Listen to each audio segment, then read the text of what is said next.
បាទរឿងសារមនីនេះយើងនឹងតពីភាគទី2មកគឺភាគទី3ដើម្បីនឹងរីករាយសម្រាប់រឿងសារមនីនៅភាគទី3បាទពុកម៉ែបងប្អូនដែលមិនទាន់បានចុចជាវនិង Subscribe ពុកម៉ែបងប្អូនអាចជួយចុចជាវនិង Subscribe ខ្ញុំបានម្នាក់មួយមកផង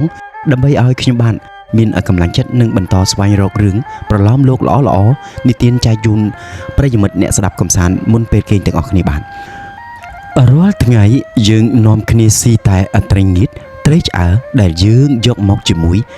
តែប៉ុណ្ណោះពីព្រោះយើងមិនចូលចិត្តម្ហូបបារាំងសោះប៉ុន្តែបើនិយាយឲ្យចំគឺយើងខ្មាស់គេមិនហ៊ានទៅព្រៀបរឹកទៅតាមរបៀបបារាំងអង្គុយស៊ីបាយនៅលើតុបន្ទប់បាយដ៏ធំទូលាយកណ្ដាលឲ្យជំនុំចំណោមនោះឯងយើងចេះតែនាំគ្នាកិច្ចឲ្យគេលើកបាយមកដល់កន្លែងដល់បន្ទប់ដេកតែម្ដងខ្ញុំចាំថានៅពេលដែលមកដល់ប្រទេសសូម៉ាលីដែលកប៉ាល់ត្រូវចូលចតដើម្បីដាក់ធ្យូងបន្ថែមទៀតនោះ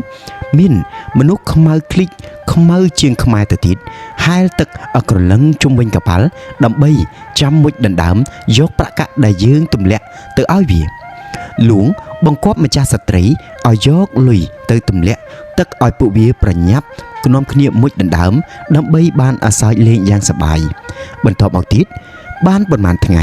ខ្យល់ត្រជាក់ក៏ចាប់ផ្ដើមបក់មកជាលើកដំបូងបំផុតនរណាម្នាក់បាននិយាយប្រាប់ខ្ញុំថាពីយប់មិញនេះកប៉ាល់យើងបានឆ្លងផុតព្រែកជីកធំមួយចូលមកដល់សមុទ្រទ្វីបអឺរ៉ុបហើយខ្ញុំស្ដាយណាស់ដោយមិនបានឃើញព្រែកជីកនោះប៉ុន្តែបើតាមស្ដាប់គេនិយាយវាមិនមែនចម្លែកឬក៏ធំជាងព្រែកពីមផ្លុងប៉ុន្មាននោះទេវាប្លែកត្រង់ថាព្រែកជីកនេះជីកកាត់វាលខ្សាច់តែប៉ុណ្ណោះយើងរងាខ្លាំងណាស់ផ្ទៃសមុទ្រប្រែជាមានរលកធំធំហើយសត្វស្លាបសម្បុរសនៅតែហើរតាមក្រោយកប៉ាល់យើងពីចម្ងាយជានិច្ចតើសត្វនោះហើរតាមយើងតាំងពីព្រៃនគរមកឬខ្ញុំមិនជឿថាអញ្ចឹងនោះទេពីព្រោះវាអាចហើរយ៉ាងច្រើនណាស់បានពី3ថ្ងៃវាអស់កម្លាំងទៅហើយដូច្នេះអានេះវាគឺជាសត្វផ្សេងទៀតទេពេលនេះថៃបកឈ្មោះព្រំចង្អុលប្រាប់ឲ្យយើងមើលស្រមោលអ្វីមួយនៅឆ្ងាយស្ទង់ឯនោះហើយក៏គាត់និយាយថានេះគឺជាភ្នំភ្លើងស្រុកណាដែលមានភ្នំព្រោះភ្លើងអញ្ចឹងព្រោះធាតុអាកាសត្រជាក់អាក្រក់ណាស់ខ្ញុំមិនដែលស្គាល់ភ្នំភ្លើងយ៉ាងម៉េចនោះទេម្ល៉េះហើយគេនិយាយថាម៉េចក៏ចេះតែជឿគេទៅនៅទីបំផុតសម្រេចថាស្រុកបារាំងស្រុកម៉ាស៊ីរសាត់មកប៉ះនឹងត្រជាក់យើងគឺជាសញ្ញាប្រាប់ឲ្យដឹងថាដំណើររបស់យើងចប់ហើយទុក្ខវេទនារបស់យើងក៏នឹងត្រូវបញ្ចប់ក្នុងពេលនេះជាមួយគ្នាដែរខ្ញុំមើលទៅខាងដីគោកឃើញភ្នំស្រុកបារាំងសក្បោះឃើញមានពណ៌ប្រផេះមានផ្សែងហុយចេញតាមដំបូលកប៉ាល់ចតត្រៀបគ្នាមានខ្លះធំជាងកប៉ាល់ខ្ញុំជិះទៅទៀតបន្ទាប់មកនៅលើដីទួលនោះក៏មានរូបចម្លាក់លាបទឹកមាសធំអស្ចារ្យទស្សនីយភាពនេះប្រៀបបានទៅនឹងនគរយក្សដែលយើងធ្លាប់តែស្រមៃឃើញនៅក្នុងរឿងព្រេងហើយដែលយើងពុំធ្លាប់សង្ឃឹមថានឹងបានស្គាល់សោះពាក្យដែលអាចារ្យនិយាយទាំងប៉ុន្មានវាគឺជាពាក្យភូតផរទាំងស្រុងពីព្រោះសមុទ្របើទោះបីជាយ៉ាងធំយ៉ាងណាក៏ដោយក៏មនុស្សនៅតែអាចឆ្លងកាត់បានហើយនៅឆ្ងាយពីប្រទេសយើងមានទ្វីបមួយទៀតដែលលាតសន្ធឹងធំល្វឹងល្វើយក្រោមផ្ទៃមេឃដ៏ត្រជាក់គ្រាន់តែកប៉ាល់អែបចូលតម្រង់ផែទាំងគេទាំងយើងរវល់តែងាកមើលមករៀបចំអីវ៉ាន់ម្ល៉េះហើយគ្មាននរណាបានគយគន់មើលទិដ្ឋភាពមាត់ច្រាំងនៅពេលដែលកប៉ាល់ចូលចតនោះទេយើងស្លៀកពាក់សំពត់អាវក្រាស់ពាក់ស្រោមដៃនិងស្រោមជើងដែលមានផាហ៊ុមទៀតផងប៉ុន្តែខ្ញុំដូចជារោគនឹកហឺហាមិនឃើញសោះពីព្រោះសម្លឹងមើលទៅមកគ្នាឯងឃើញតែសុទ្ធតែខ្មៅកញ៉េះប្រសិនបើលួងនាំមកជាមួយនឹងតែពួកក្មេងស្អាតម្ល៉េះយើងមិនសូវឲ្យជាខ្លាចគេពីបជ្រីប្រមាណនោះទេប៉ុន្តែអ្នកដង្ហែមកគឺសុទ្ធតែចាស់ទ្រក់ធ្មេញក្រហុបស៊ីស្លាក្រហមប្រតាពេញមាត់ជាហេតុធ្វើឲ្យយើងខ្មាស់គេងើបមុខមិនរួចហើយក៏ប្រហែលជាបារាំងគេស្មានថាស្ត្រីខ្មែរសិតតែក៏ក្រិចទាំងអស់អញ្ចឹងផងក៏មិនដឹងលួងក៏យាងចុះទៅកណ្ដាលចំណោមបារាំងមួយវងធំដោយមីនីមឺនហែហោមពីក្រោយជាប់រួចហើយយាងបាត់ទៅជាមួយនឹងពួកទាហានបារាំងដែលស្លៀកពាក់ហឺហាជីសេះទុកឲ្យចោលយើងនៅលើកប៉ាល់ជាមួយនឹងម្ចាស់ស្ត្រីបណ្ដោយឲ្យពួកកូលីកប៉ាល់មករើជញ្ជូនអីវ៉ាន់យើងតាមចិត្តយើងដូចជាមិនសូវទុកចិត្តសោះមេឃស្រទុំជាប់ហើយខ្យល់ត្រជាក់បក់បោកឥតឈប់ឈរបណ្ដាលឲ្យយើង រងាចង់រឹងថ្គីមលុកដល់ពេលល្ងាចគេហៅយើងឲ្យចុះពីលើកប៉ាល់ទៅក្រុមពួកវាំងនិងស្មៀនលួងស្លៀកពាក់ខោអាវក្រាស់ៗពាក់មួក fit មើលទៅគ្មានឃើញហឺហាត្រង់ណាឡើយក៏ប៉ុន្តែពួកយើងមិនឃើញភាពហឺហាជាជាងពួកគាត់ប្រមាណណាដែរយើងប្រជ្រៀតដណ្ដើមគ្នាដើរកណ្ដាលពពាក់ពពូនដូចវងគោតម្រង់រករទេះធំសេះធំដែលចតចាំយើងម្ចាស់ស្ត្រីបង្គាប់ឲ្យគេលើកកៅអីផ្ដៅ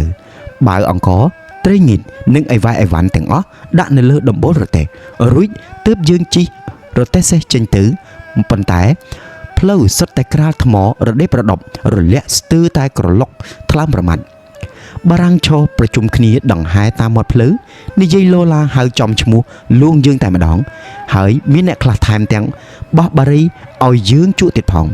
នៅឯស្រុកនេះស្រណុកណាស់មើលតែដឹងអ្នកមានអ្នកក្រណាស់គឺអ្នកមានគេពាក់កៅអៅដប់ចងក្រវ៉ាត់ឯអ្នកក្រគ្មានសម្លៀកបំពាក់អញ្ចឹងនោះទេប៉ុន្តែទាំងអ្នកមានទាំងអ្នកក្រគឺសុទ្ធតែពាក់មួកពាក់ស្បែកជើងឃ្លុបដូចគ្នាទាំងអស់យើងមើលទៅក្តងខ្លួនឃើញសុទ្ធតែតូចហេងហាងគ្មានបង្គោលជាទីពឹងមកមុនបណ្ដោយឲ្យវាសនាឲ្យរសាត់រណ្ដែតទៅតាមជើងសេះដែលកំពុងបោះជំហានទៅមុខពុំដឹងជានាំយើងទៅកាន់ទីណាឡើយការដែលលួងបោះបង់យើងចោលនៅទីនោះធ្វើឲ្យយើងនឹកមួម៉ៅខ្លាំងណាស់ចំណែកឯម្ចាស់ស្ត្រីវិញលោករឹតតែព្រួយបារម្ភនឹងរឿងយើងជាងខ្លួនយើងទៅទៀតហើយលោកមិនសប្បាយចិត្តសោះចំពោះការដែលបារាំងមិនសូវរាក់ទាក់ទទួលបណ្ដោយឲ្យយើងជិះរទេះសេះជាមួយនឹងអីវ៉ាន់អញ្ចឹងពេលមកឃើញបន្ទប់ដែលគេរៀបឲ្យយើងដេកនោះគឺរឹតតែហួសចិត្តណាស់ទៅទៀតពីព្រោះគេមិនឲ្យយើងនៅចិត្តលួងទេហើយមិនដឹងបានជាទាហានខ្មែរមកពីណាមកយកមកដាក់ឲ្យឃ្លាប់មើលយើងដូចជាមនុស្សជាប់គុកនៅក្នុងបន្ទប់ខ្វះសពខ្វះគ្រប់ម្ចាស់ស្ត្រីបានផ្ទុំនៅក្នុងបន្ទប់មួយដែលមានក្រែ5ចំណែកឯពួកល្ខោនវិញនាំគ្នាឲ្យក្រាលពុកដេកលើកម្រាលក្តារស្រស់ហើយក៏បិទក្រដាស់កាសែតពីពេញលើនឹងអាកាលណាពួកស្ដេចឬក៏និមឺនចូលមកឃើញកន្លែងដេកគេញាក់មុខញាក់មាត់ដូចជាហេតុបណ្ដាលឲ្យយើងខ្មាស់គេងើបមុខមិនរួចសើចមិនសមយើងមិនដែលឃើញចានបាយប្រាក់របស់បារាំងដែលគេតែងតែអួតប្រាប់យើងនោះទេរាល់ថ្ងៃគេដាក់តែចានដីទិញពីចិនលក់អ៊ីតចាយនៅព្រៃនគរឯណោះឲ្យយើងស៊ីចំណែកឯយួនជាអ្នកដាំបាយនោះវិញវាធ្វើម្ហូបឲ្យយើងស៊ីខ្ជីជាងម្ហូបទោះនៅក្នុងស្រុកខ្មែរទៅទៀតហើយយើងមិនអាចរកទិញអ្វីស៊ីបន្ថែមឡើយម្ចាស់ស្ត្រីច្រឡវល់ក្បុងមិនព្រមចាំសោះពីរបៀបចាយកាក់មាសកាក់ប្រាក់របស់បារាំងនិយាយអំពីក្រុមវាំងម្ចាស់ស្ត្រីបើឲ្យទៅផ្សារនោះវិញក៏ស្រាប់តែត្រឡប់មកវិញដែរទៅទេភ័យញ័រទាំងខ្លួនទៅត្រឹកពីព្រោះលុយទៅឲ្យទៅប៉ុន្មានត្រូវចោលឆក់យកអស់រលីងឮអញ្ចឹងយើងក៏ភ័យចង់គ្រុនទាំងអស់គ្នារអ៊ូត្រទាំខឹងនឹងខ្លួនឯងមិនគួរឈួតមកស្រុកគេឲ្យវេទនាខ្លួនសោះចាប់តាំងពីពេលនោះមកយើងលែងហ៊ានចេញទៅទីធ្លាខាងក្រៅសោះតែម្ដងណាមួយខ្លាចចោលណាមួយខ្មាស់មនុស្សម្នាដែលមកប្រជុំគ្នាអើតក៏រហង់មកមើលយើងហាក់ដូចជាយើងនេះជាមនុស្សចម្លែកខ្លាំងណាស់យើងមិនដឹងជាបង្គន់នៅឯណានោះទេឬមួយប្រហែលជាផ្ទះនេះអត់មានធ្វើបង្គន់ឬក៏ធ្វើអីដឹងម្ល៉េះហើយមីខ្លះវាជក់អាចដាក់ចានដែកសម្រាប់ដាក់ទឹកទៅមុជដាក់ចានសម្លហើយសើចហូរសបាយបានសងសឹកបារាំងយកអាចវាទៅចាក់ចោលពេលស៊ីបាយបិទទ្វារបិទបង្អួចខ្លាចគេឃើញពេលយប់ដេកអោបដៃរងាស្ទើរតែរឹងពោះនឹងពុករនាបដែលស្ពីយកមកជាប់ជាមួយតាំងតែពីស្រុកខ្មែរប៉ុន្តែស្រុកនេះសម្បូររុយម្លេះទេរុយហើអ៊ូដូចខ្មុំរោមមនុស្សរោមបាយសម្លដូចរោមអាចហើយបើតាមមើលទៅរុយនេះវាបែបជាសម្បូរជាជាងមូសនៅស្រុកខ្មែរទៀតផងថ្ងៃមួយម្ចាស់ស្ត្រីបានប្រាប់អធិបកឈ្មោះព្រំឲ្យយកទឹកផឹកមកថ្វាយលោកបោយបារាំងនៅចាំបំរើយើងឯវាគឺជាយកកំប៉ុងដូចចានទឹកត្រីយួនយកមកថ្វាយទៅវិញម្ចាស់ស្ត្រីប្រកែកពុំព្រមសោយទឹកនោះសោះហើយប្រើស្ត្រីម្នាក់ឲ្យទៅយកផ្តិលមាសផ្តិលប្រាក់មកថ្វាយរួចលោកប្រាប់អធិបកឲ្យពន្យល់ប្រាប់បារាំងថាលោកធ្លាប់សោយទឹកសុទ្ធតែក្នុងផ្តិលមាសផ្តិលប្រាក់គេមិនដែលប្រើកំប៉ុងអញ្ចឹងជាមួយនឹងស្ដេចទេ តែជាសំណាងដែរការស្នាក់នៅរបស់យើងនៅក្នុងផ្ទះដ៏អាផបនេះមានរយៈពេលតែ2ទៅ3ថ្ងៃតែប៉ុណ្ណោះម្ចាស់ស្ត្រីបានទៅអង្វរក៏លោកមេតបទីហ៊ានជើងទឹកបារាំងទាល់តែគាត់រកផ្ទះមួយដ៏សមរម្យគួរមានសួនច្បារមានដើមឈើឲ្យយើងបានស្រួលជាងមុនបើទោះបីជាយ៉ាងណាក៏ដោយយើងមិនសូវបានដើរទៅមើលស្រុកភូមិគេដែរពីព្រោះឲ្យតែឃើញមុខយើងនៅកន្លែងណាពួកបារាំងចោមរុំរអ៊ូមួយរំពេចវាហាក់ដូចជាយើងនឹងមនុស្សចម្លែកខុសពីពួកគេអញ្ចឹងនៅពេលដែលយើងត្រូវឲ្យចេញរំតួក៏ខ្វះសម្លៀកបំពាក់ក៏មិនដឹងជាយកទៅទុកឯណាហើយជាពិសេសទៅទៀតរោងល្ខោននេះនៅឆ្ងាយរាប់គីឡូពីកន្លែងដេកគេក៏រៀបចំធ្វើក្នុងវិមានមួយធ្វើអំពីថ្មប្រកបទៅដោយសួនច្បារស្រស់បំព្រងក្នុងទីនោះបារាំងរៀបចំធ្វើបុណ្យតាំងតុករបស់គេដោយមានតាំងឲ្យមើលនៅរបស់ចម្លែកជាច្រើនដែលនាំយកពីបរទេសរបស់ចម្លែកទាំងនោះយើងគ្រាន់តែក្រឡេកឃើញតែប៉ុណ្ណោះឥឡូវបានមើលសពគ្រប់តាមចិត្តចង់ទេប៉ុន្តែថ្ងៃក្រោយមកលោកលះបង់យើងចោតមែនទែនដោយសារលោកយាងទៅទីក្រុងប៉ារីបាត់នាំយកជាមួយនឹងតែក្រុមភ្លេងមហោរីជាង10នាក់តែប៉ុណ្ណោះដែលសុទ្ធសឹងតែជាមនុស្សកំជិលគ្មានបានការអ្វីក្រៅតែពីរៀបខ្សីអភិននិងដេញវីរនីតតាំងពីព្រលឹមទល់ព្រលប់យើងដទៃទៀតជាអ្នករបាំនឿយមួយចប់វេទនាមួយចប់បែរជាលួងត្រូវបោះបង់ចោលដូចជាខ្ញុំកញ្ជះគេដាច់ថ្លៃទៅវិញយើងមិនដឹងជាគិតខុសនាំគ្នាមកហែហោមស្ដាច់ឆ្លងសមុទ្រធំធេងមកដល់ស្រុកគេអញ្ចឹងសោះក៏ពីព្រោះបើទោះបីជាយើងនឿយហត់យ៉ាងណាខិតខំធ្វើការអស់ពីកម្លាំងចិត្តយ៉ាងណាក៏លួងនៅតែមើលមិនឃើញហើយទំនងបែរជាដូចធុញទ្រាន់នឹងពួកយើងទៀតផងម្ចាស់ស្ត្រីពីមុនក៏ធ្លាប់តែគិតខុសធ្លាប់តែមិនគំនិតអាក្រក់ក៏ពិតមែនប៉ុន្តែនៅក្នុងកលៈទេសៈនេះលោកប្រែជាស្រឡាញ់យើងលើសពេលណាៗទាំងអស់លោកបានប្រថុយផ្ដាំផ្ញើទៅទូលលួងបិតាឲ្យលោកបានយល់អំពីទុក្ខវេទនារបស់យើងដែលត្រូវលោកបោះបង់ចោលនោះដែរប៉ុន្តែលួងគ្រាន់តែផ្ដាំទៅតាមគេមកវិញថាឲ្យម្ចាស់ស្ត្រីនាំយើងទៅបើកប្រាក់ខែនៅពេលដែលដាច់ខែនៅឯក្រុងប៉ារីសតែប៉ុណ្ណោះរងចាំទម្រាំតែនឹងដាច់ខែយើងខ្វះសពគ្រប់ម្ល៉េះហើយម្ចាស់ស្ត្រីពិបាកចិត្តគិតតែសោយស្រាដូចគេផឹកទឹកហើយនិយាយពីរឿងស្រានោះវិញបារាំងជញ្ជូនយកមកផ្ទុកមិនឲ្យដែលឲ្យខ្វះខាតនោះទេបើតាមស្មាននៅស្រុកត្រជាក់ប្រហែលជាគេត្រូវការស្រាច្រើនដើម្បីកម្ដៅពួកអញ្ចឹងហើយមើលទៅធាតុអាកាសត្រជាក់ធ្វើទុកយើងខ្លាំងណាស់ហើយក្តីព្រួយបារម្ភវាកាន់តែញោមញីយើងជាប់ជានិច្ចប៉ុន្តែយូរទៅយើងដូចជាធ្លាប់នឹងជីវភាពរបៀបនេះបន្តិចដែរយើងឧស្សាហ៍ចេញទៅអង្គុយលេងនៅក្នុងសួនច្បារអង្គុយលេងលើកាំចិន្តាថ្មជុំវិញអាងទឹកឬក៏អង្គុយលេងនៅលើវាលស្មៅជារឿយហើយមានពួកបារាំងក្មេងៗមកស៊ីញោដៃស៊ីញោជើងសុំថតរូបយើងទុកជាអនុស្សាវរីយ៍ប៉ុន្តែសះគេស្អីនឹងដូចជាចម្លែកណាស់ស្លៀកពាក់មិនសូវបានត្រឹមត្រូវសោះគឺគេមិនរវល់បិទបាំងគ្រឿងអៀនខ្មាស់ដូចយើងឡើយមានរឿងផ្សេងទៀតដែលប្លែករកគិតមិនយល់ទាល់តែសោះដូចជាគេយប់មានពេលរយៈពេលខ្លីណាស់ក្រោយពេលបាយល្ងាចហើយយើងទើបតែនឹងជក់បារីអស់ពី3ដើមស្រាប់តែថ្ងៃចាប់ដើមរះឲ្យកើតបាត់ទៅហើយរួចព្រះអាទិត្យក៏រះទៅទៀតវាហាក់បីដូចជាពុំព្រមចង់លិចទៅវិញសោះយើងដាច់សហយទាំងអស់គ្នាសូម្បីតែម្ចាស់ស្ត្រីក៏ដូចជាអបសុកគតបប្រមល់ខ្លាំងណាស់ដែរពួកក្រុមវាំងដ៏អាភ័ព្វពីដើមគាត់ធ្លាប់តែជាអ្នកចាំឃ្លាំមើលយើងឥឡូវធ្លាក់ខ្លួនមកជាអ្នកបម្រើយើងយ៉ាងស្មោះត្រង់បំផុតកាលណាត្រឡប់ពីផ្សារម្ដងក្រុមរាំទាំងអស់នឹងទិញបានរបស់ចម្លែកមកផ្ញើយើងដូចជារូបឆ្កែម៉ាស៊ីនចេះលោតកាលណាគេមូលខ្ចៅបាល់កៅស៊ូនំផ្លែឈើកំណាត់ស្បៃរបស់ទាំងនេះថ្លៃក៏ពពកប៉ុន្តែយើងចេះតែខំទិញដាក់ទុកពេញហឹបគ្រប់គ្នាដើម្បីបានទៅបង្អួតបង្ហោះបង្ហាញឪពុកម្ដាយឲ្យបានស្គាល់របស់ចម្លែកនៅស្រុកគេល្ងាចមួយនោះយើងត្រូវចេញដំណើរឆ្ពោះទៅកាន់ទីក្រុងប៉ារីសទាំងអស់គ្នាដោយជិះនៅលើរទេះភ្លើងតាមផ្លូវដែកដោយកាលនៅស្រុកសេរីលង្កាដែរបន្ទាប់ពីធ្វើដំណើរនៅក្នុងរទេះនេះទូលាយស្រួលមានកៅអីក្រាលពូកសម្រាប់អង្គុយមានចង្គៀងឆេះភ្លឺអុចបំភ្លឺមានបង្គន់សពគ្រប់ទាំងអស់បានធ្វើដំណើរស្រួលអញ្ចឹងយើងដូចជាទុកចិត្តហើយធូរទ្រូងខ្សាប្រៀបបាននឹងមនុស្សទើបតែរួចពីគុកយើងអើតាមបង្អួចគយគុណមើលដើមឈើនិងផ្ទះនៅក្នុងផ្ទៃអណ្ឌការនៃអេរីត្រីកាលដែលរសាត់ថយក្រោយរហ័សស្ទើរមើលមិនទាន់រំពេចនោះក៏ស្រាប់តែយើងមើលទៅក្រៅលែងឃើញអ្វីទាំងអស់ គឺរទេះភ្លើងបើកចូលទៅក្នុងរូងភ្នំដែលអាជីកទម្លាយភ្នំម្ខាងទៅម្ខាងដោយបញ្ចេញសូរសាប់ខ្ទរខ្ទាវាហាក់បីដូចជាភ្នំរលំ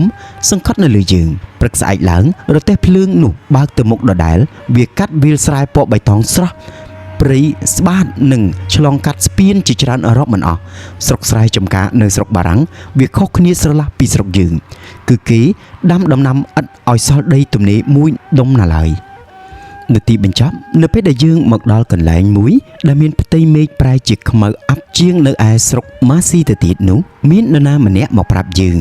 ជិតមកដល់ក្រុងប៉ារីសហើយទីក្រុងប៉ារីសនេះដែលគេតែងតែសរសើរគ្រប់មាត់ថាវាសប្បាយលើសកន្លែងណានាទាំងអស់មើលពីចម្ងាយឃើញក្រុងនេះលាតសន្ធឹងនៅលើដីរាបស្មើប្រកបទៅដោយផ្សែងខ្មៅគ្របដណ្ដប់ពីលើនិងមានផ្ទះថ្មខ្ពស់ខ្ពស់សង់ឯនោះមួយដុំឯនេះមួយដុំសូម្បីតែជញ្ជាំងផ្ទះរានហាលដីពពកក៏មានផ្សែងខ្មៅស្ថិតនៅលើប្រឡាក់លាយឡំដែររទេះភ្លើងនីមួយៗសណ្ដោងរមាក់រាប់រយបើជ្រៀតគ្នាខ្វាត់ខ្វែងនៅលើផ្លូវដែកខ្ញុំភ័យស្ទើរតែលុះប្រលឹងអស់ទៅហើយគុណម៉ែគុណឪក៏ព្រោះតែរទេះភ្លើងណាមួយបើកច្រឡំផ្លូវច្បាស់ជាបុកគ្នាក្រឡាប់ស្លាប់អ្នកជិះមិនខានឡើយហើយនៅឆ្ងាយឯណោះយើងមើលឃើញប្រាសាទដែកមួយដែលមានចុងកំពូលលូតខ្ពស់ហួសកំពូលកណ្ដាលនៃប្រាសាទអង្គរវត្តខ្មែរយើងទៅទៀតនៅពេលដល់ក្រុងប៉ារីសខ្ញុំហាក់ដូចជាវិលមុខភ្លេចភ្លាំងអ្វីទាំងអស់ឃើញតែវងមនុស្សច្រើនកុះកសំលេងអ៊ូអនិងក្លិនអាក្រក់ជះមកលើទ្រាំមិនបាននៅលើផ្លូវដ៏ធំទូលាយស្អាតជាងនៅម៉ាស៊ីមែនប៉ុន្តែធំក្លិនផ្សែងប្រេងសាំងនិងមានមនុស្សរាប់ម៉ឺននាក់ប្រជ្រៀតគ្នាឆ្លងកាត់ថ្នល់ទៅមកគួរឲ្យចង់ទស្សនា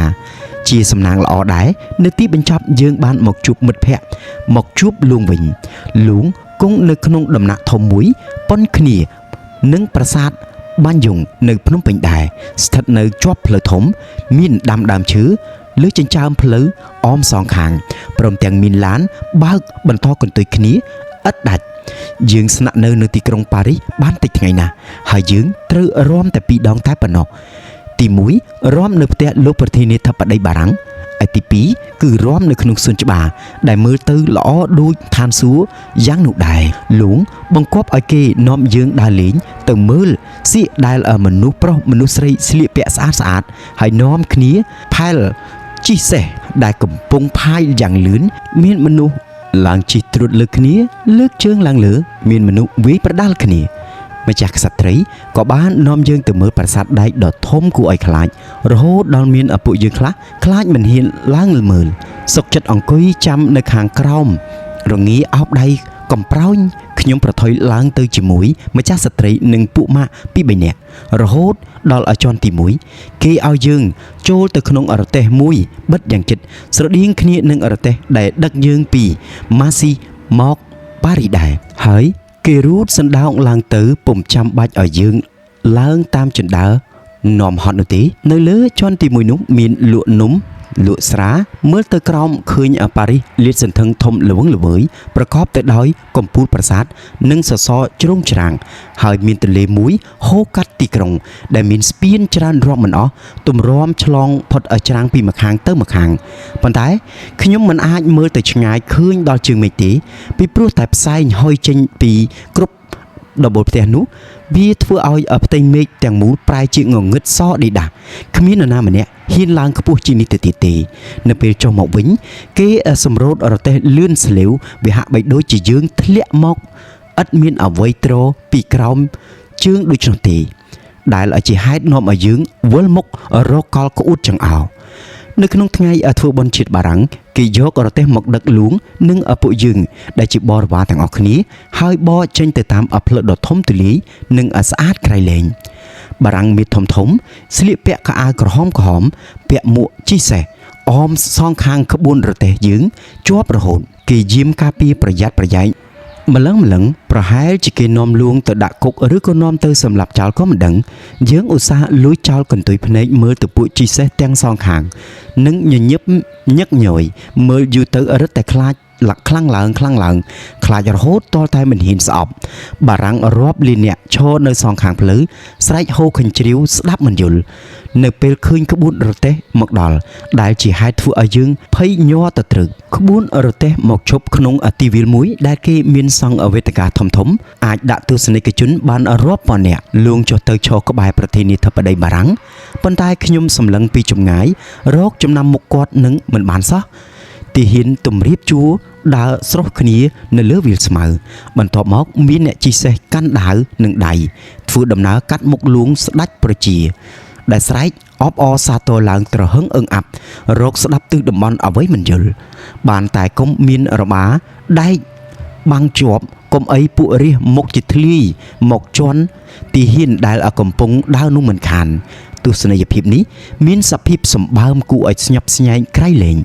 ល្ងាចនោះបារាំងអុចកំជ្រួចនៅកណ្ដាលទន្លេដែលហូរកាត់ទីក្រុងប៉ារីភ្លឺដូរប្រងព្រាតក្មេងប្រុសស្រីស្រែកច្រៀងសប្បាយហូរកញ្ជ្រៀវបន្តទៅតាមបទភ្លេងព្រមទាំងបង្ហោះពេញប៉ោងចម្រុះពណ៌ឲ្យហើរពេញផ្ទៃមេឃលួងរវល់តែសប្បាយរីកថ្លើមនឹងការដែលបារាំងលើកិត្តិយសសប្បាយតតែភ្លេចគិតដល់ពួកយើងពួកស្រីក្រុមភ្លេងមហោរីដែលបានដង្ហែលួងមកក្រុងប៉ារីសមុនយើងគេនិយាយរឿងចម្លែកស្ទើរពុំជឿប្រាប់យើងប៉ុន្តែសិតសឹងតែវាជារឿងពិតទាំងអស់សូម្បីតែលួងនិងអង្គម្ចាស់ក្សត្រីសូរិតរីវង្សដែលជាកូនប្រុសបណ្ដូលចិត្តរបស់លួងនោះក៏បាននិយាយប្រាប់យើងដោយឥតលាក់លៀមពីស្រីបារាំងដែលលោកបានជួបហើយលោកបញ្ជាក់ថាស្រីបារាំងគេចេះមេតូតច្រើនបែបណាមិនមែនល្ងង10គត់ដូចខ្មែរនោះទេគេដណ្ដើមគ្នាមើលរូបថតដែលអ្នកអង្គម្ចាស់សូរីវង្សទិញមកឃើញរូបបារាំងប្រុសបារាំងស្រីស្រាតននល់គោកទាំងអស់គ្នាហើយប្រើរបៀបចំតិតចំតងប្លែកអស្ចារ្យសំបីតែស្រីសំផឹងនៅស្រុកយើងក៏គ្មានមីណារកនឹកឃើញដូចអញ្ចឹងដែរពួកយើងទើបតែនឹងមកដល់ក្រុងប៉ារីសក្រោយគេហើយបានឃើញរូបថតនេះជាលើកដំបូងបំផុតឯខ្លះមិនហ៊ានមើលយកដៃខ្ទប់ភ្នែកឯខ្លះក្អួតចង្អោរពេលបានឃើញឆាកដ៏សែនអាហារភានេះខ្ញុំចេះតែនឹកបារម្ភក្នុងចិត្តថាបើយើងនៅស្រុកបារាំងតែ2-3អាទិត្យទៀតថ្ងៃណាមួយលួងគង់តែបង្គាប់ឲ្យយើងចំតិតចំតងដូចក្នុងរូបថ្វាយលោកមិនខានពួកយើងចង់តែចាក់ចេញពីទឹកដីស្រុកបារាំងឲ្យបានឆាប់បំផុតហើយរហូតមកដល់នឹងសប្តាហ៍ថ្ងៃនេះក្តីនៅក្នុងវាំងចតុមុខក៏ពួកស្រីដែលធ្លាប់តែបានដង្ហែលួងទៅស្រុកបារាំងនៅតែស្ដាយថាមិនគួរនាំគ្នាទៅស្រុកអាភិអញ្ចឹងសោះបើតាមស្ដាប់សម្ដីម្នាក់ទាំងនិមឺនរាជការពួកលខោននរណាក៏សុទ្ធតែឆ្អែតនឹងពួកប្រុសបារាំងដែរមានតែលួងមួយអង្គនោះទេបែរជាដូចជាខុសគេកាលណាលោកយើងចេញទៅកំសាន្តទៅណាម្ដងលោកបាច់ទានលុយនៅលើផ្លូវឲ្យបារាំងដណ្ដើមគ្នាឬដូចឆ្កែឲ្យទានរបៀបនេះបើនៅស្រុកខ្មែរវិញសូម្បីតែអត់ឃ្លានយ៉ាងណាក៏គេមិនខ្ចីរើសដែរហើយពួកបារាំងនេះមិនមែនរើសតែលុយទេសូម្បីតែកន្ទុយបារីដែលយើងជក់ចិត្តអស់ក្រវត្តចោលទៅក្នុងសួនច្បារនោះក៏គេរើសយកទៅជក់នៅស្រុកខ្មែរមិនដែលមាននរណាធ្វើរឹកថោកទាបដល់ថ្នាក់នឹងឡើយនៅពេលយប់កូនស្ដេចក្មេងៗ2នាក់បានទៅមើលឃើញគេធ្វើស្រាស្ករសនិងនំប៉័ងនៅក្នុងរូងក្រំដីក៏ខ្វក់រកអ្វីប្រៀបស្មើពុំបានចាប់តាំងពីពេលនោះមកម្ចាស់ទាំងពីរអង្គដើរប្រាប់គេថាឯងថាលោកសោយតែបាយទេឈប់លុបប៉ះពាល់មហូបបារាំងទៀតហើយពីព្រោះវាក៏ក្រិចគួរឲ្យខ្ពើមជាងប្រហុកទៅទៀតបើនិយាយឲ្យខ្លីតាមអ្វីដែលយើងបានឃើញបានដឹងបានឮយើងអាចសន្និដ្ឋានបានថារបៀបរបបនៅស្រុកបារាំងវាខុសគ្នាស្រឡះពីស្រុកយើងឥតឃើញមានសាសនាសេចក្តីថ្លៃថ្នូរសិលធម៌ឥតមានធ្វើបុណ្យប្រាថ្នាស្វែងរកសុខក្នុងលោកដូចយើងទេបារាំងជាមនុស្សខ្លាំងពូកែតែល្ងងគិតនាំគ្នាធ្វើតែរឿងនឿយហត់គិតតែបង្កើតរបស់ប្លែកប៉ុន្តែมันអាចរកផ្លូវទៅនិព្វានឃើញឡើយមនុស្សម្នាត្រូវធ្វើការទាំងយប់ទាំងថ្ងៃឥតមានពេលឈប់សម្រាកមើលទៅគួរឲ្យវេទនាភ្នែកក្រៃលែងហើយយើងគឺជាពលរដ្ឋខ្មែរក៏គង់តែត្រូវទទួលរងវាសនាកម្មដូចគ្នាដែរពីព្រោះយើងកាន់តែធ្លាក់ខ្លួនខ្ញុំបារាំងបន្តិចម្ដងទៅហើយការចាប់បង្ខំខ្មែរឲ្យធ្វើការដូចទេសកលការដំឡើងពន្ធអាករការដំឡើងថ្លៃទំនិញពួកបរទេសលើកគ្នាមកនៅក្នុងក្រុងកាន់តែច្រើនឡើងទាំងអស់នេះឬជាសុភមង្គលដែលបារាំងនាំយកមកឲ្យខ្មែរយើងជាធ្នូនឹងការដែលគេដកហូតយកឯករាជ្យរបស់យើងនោះ យើងបែកចេញពីលួងនឹងក្រុងប៉ារីសដោយក្តីសប្បាយរីករាយក្រៃលែងដើម្បីត្រឡប់មកកាន់ក្រុងម៉ាស៊ីដ៏ស្ងាត់ជ្រងំវិញដែលយើងអាចធ្វើដំណើរទៅណាមកណាបានតាមចិត្តពុំចាំបាច់មានទាហានជិះសេះអមសងខាងដូចមនុស្សអ្នកទូទេក្នុងពេលធ្វើដំណើរពីប៉ារីសមកម៉ាស៊ីម្ចាស់ចិនដាវងក៏ធ្វើដំណើរមកជាមួយយើងដែរក៏ស្រាប់តែវង្វេងបាត់ម្ដាយលើរទេះភ្លើងក៏តាំងស្រែកទួញយំដូចកូនក្មេងដើររកពេញតែរទេះភ្លើងប៉ុន្តែពេលនោះចូលមកដល់នៅក្នុងបន្ទប់យើងម្ចាស់ខូចនោះបែរជានិយាយរឿងផ្ដេសផ្ដាសកាលពីពេលម្ចាស់សូរីវងជាបងនោះនាំទៅផ្ទះសំផឹងបារាំងទៅវិញហើយយើងក៏ចាប់ច្រានចេញទៅវិញភ្លាមព្រោះយើងមិនចង់ស្ដាប់រឿងអាភិសនោះមកដល់ម៉ាស៊ីបារាំងលើកគ្នាភ្លុកទឹកភ្លុកដីមកសុំថតយើងច្រើនណាស់ហើយពួកនេះមកមិនសូវរើសពេលវេលាផងជួនកាលមកចំលើពេលបាយយើងក៏ត្រូវឈប់ស៊ីបាយសិនដើម្បីទៅឈរឲ្យគេថតព្រឹកនេះធ្វើដំណើរវិលត្រឡប់ទៅកាន់ស្រុកខ្មែរវិញមកដល់ហើយយើងក៏រៀបចំឡើងកប៉ាល់ជាមួយនឹងម្ចាស់ស្ត្រីហើយទាល់តែថ្ងៃត្រង់ទើបឃើញលួងយើងមកដល់បន្តិចក្រោយមកកប៉ាល់ក៏ចាក់ចេញពីច្រាំងដឹកនាំយើងមកកាន់មាតុប្រទេសដែលយើងតែងតែនឹកគិតឥតភ្លេចកូនស្ដេចជាច្រើនឥតត្រឡប់មកវិញទេគឺគេនៅរៀនស្រុកបារាំងពួកអស់នឹងរៀនស្អីរៀនចម្លងយកទំនៀមទម្លាប់អាភិសមកផ្សព្វផ្សាយនៅក្នុងស្រុកខ្មែរឬប៉ុន្តែផ្ទុយទៅវិញទៅលើកប៉ាល់មានមនុស្សថ្មីខ្លះដែលយើងពុំដែលឃើញសោះកាលពីពេលទៅគឺពួកជាងដែលគេដឹកយកមកពីស្រុកបាក់ខ្មែរតាំងពីយូរណាស់មកហើយដើម្បីសង់វិមានថ្មនិងម៉ាស៊ីជាកន្លែងដែលយើងធ្លាប់ទៅរាំនោះពួកអ្នកធ្វើការលើកប៉ាល់ពុំមែនជាមនុស្សដដែលទេគឺប្រកាសជាកប៉ាល់ផ្សេងមួយទៀតហើយបើទោះបីជារូបរាងកប៉ាល់នេះដូចគ្នាបែបបិទទៅនឹងកប៉ាល់ដែលយើងជិះមកក៏ដោយព្រឹត្តិការណ៍សំខាន់ជាងគេនៅក្នុងពេលដែលធ្វើដំណើរគឺរឿងដែលគេឃើញមនុស្សកំពុងតែសហាយជាមួយនឹងលោកមហាមន្ត្រីនៅក្នុងបន្ទប់ទឹករឿងនេះគេខំលាក់លៀមខ្លាំងណាស់គ្រាន់តែខ្សឹបខ្សៀវរអេចរអូចពីមាត់មួយទៅមាត់មួយតែប៉ុណ្ណោះលួងក៏បានដឹងរឿងអបលៈអបមង្គលនេះដែរប៉ុន្តែមិនហ៊ានមកកថាដូចម្ដេចពីព្រោះសពថ្ងៃនេះលោកមហាមន្ត្រីកំពុងមានអំណាចខ្លាំងណាស់ប៉ុន្តែបើទោះបីជាយ៉ាងណាក៏លោកកាន់តែចិននឹងមនុស្សខ្លាំងឡើងចាប់តាំងពីថ្ងៃនោះមកមីវ៉ុននិងមីសុនពួកម៉ាក់ខ្ញុំតាំងពីក្មេងៗមកក៏គេប្រសពអែបអបយកអកប់យកគូក៏បានឡើងឋានៈជាអ្នកគប់ចិត្តលួងបានត្រួតត្រាមើលក្រុមអ្នកគាល់បម្រើផ្ទាល់ព្រះអង្គព្រមទាំងបានទទួលរង្វាន់ជាកិត្តិយសនិងគ្រឿងអលង្ការជាច្រើនណាស់មីវ៉ុនខ្មៅក្រញ៉េះបានប្រែឈ្មោះជាវ៉ាន់រតនៈហើយបានត្រូវគេទាំងអស់គ្នាគោរពអួតសរសើរសុទ្ធតែវានឹងគឺជាស្រីគ្រប់លក្ខហើយម្ចាស់ខ្លួនវានោះទៀតដល់បានឡើងបនអញ្ចឹងវាភ្លេចអស់ជាតិកំណើតជាតិដង្កូវភ្លេចអស់ពួកម៉ាក់ដែលកាលដើមធ្លាប់ស៊ីបាយចានមួយពីរនាក់ជួបបារីមួយដើមពីរនាក់ប្រហែលជាទេវតារក្សាសមុទ្រចង់ផ្ដន់ទោសចំពោះពួកអ្នកដំណើរដ៏មានគំនិតខូចវិវេហ៊ានសហាយស្មន់គ្នានៅលើកន្លែងដែលគេរក្សាហើយមើលទៅខ្យល់ខ្លាំងបក់មកពីទិសនិរដីលាន់សន្ធឹកដូចព្យុះសង្ឃរាបង្កើតជារលកធំជាងផ្ទះបក់បោកមកលើកប៉ាល់បណ្ដាលឲ្យឃ្លីងឃ្លួងរកកលនឹងលិចទឹកកញ្ជ្រោលបោកឡើងលិចចុងក្តោងកប៉ាល់ហើយហៀចូលតាមបង្អួចបិទមិនជិតលិចទាំងបន្ទប់ដែលយើងដេកនោះផងយើងទាំងអស់គ្នាកើតជំងឺពុលរលកក្អួតដាក់លើឡាំងឈើលើពូកប្រឡាក់អស់រលីងគ្មានសល់នរណាដែលពីមុនធ្លាប់តែអួតខ្លួនថាក្រនបើនោះក៏លែងអួតក្អេងក្អាងត្រឡប់ទៅជារត់រកធុកមកអុចសុំបួងសួងអង្រួននឹកដល់គុណម៉ែគុណឪហើយអ្នកខ្លះទៀតស្រែកយំត្រហឹងអឹងអាប់និយាយពីលួងវិញធ្លាក់ខ្លួនឈឺពុលរលកប៉ុណ្ណឹងហើយនៅឆ្លៀតជេរបញ្ចោបារាំងស្ដីឲ្យអ្នកត្រួតត្រាធំជាងគេនៅលើកប៉ាល់នាំរលកចេញឲ្យឆ្ងាយពីច្រាំងមកដល់បណ្ដាលសមុទ្រទាល់តែវង្វេងផ្លូវរកទឹកតំបន់ពុំឃើញលោកនឹកអស់គុណជីដូនជីតាព្រមទាំងសារភាពទទួលកំហុសទាំងអស់ដែលលោកបានប្រព្រឹត្តសុំតែឲ្យរួចខ្លួនអស់ជីវិតក្នុងមួយគ្រានេះក្នុងពេលនោះគ្មាននរណាម្នាក់ហ៊ានសង្ឃឹមថានឹងគេចផុតពីកណ្ដាប់ដៃសមុទ្រទេយើងម្នាក់នឹកឃើញអស់រឿងសមុទ្រសត្វសមុទ្រក្រពើឆ្លាមហើយគំនិតយើង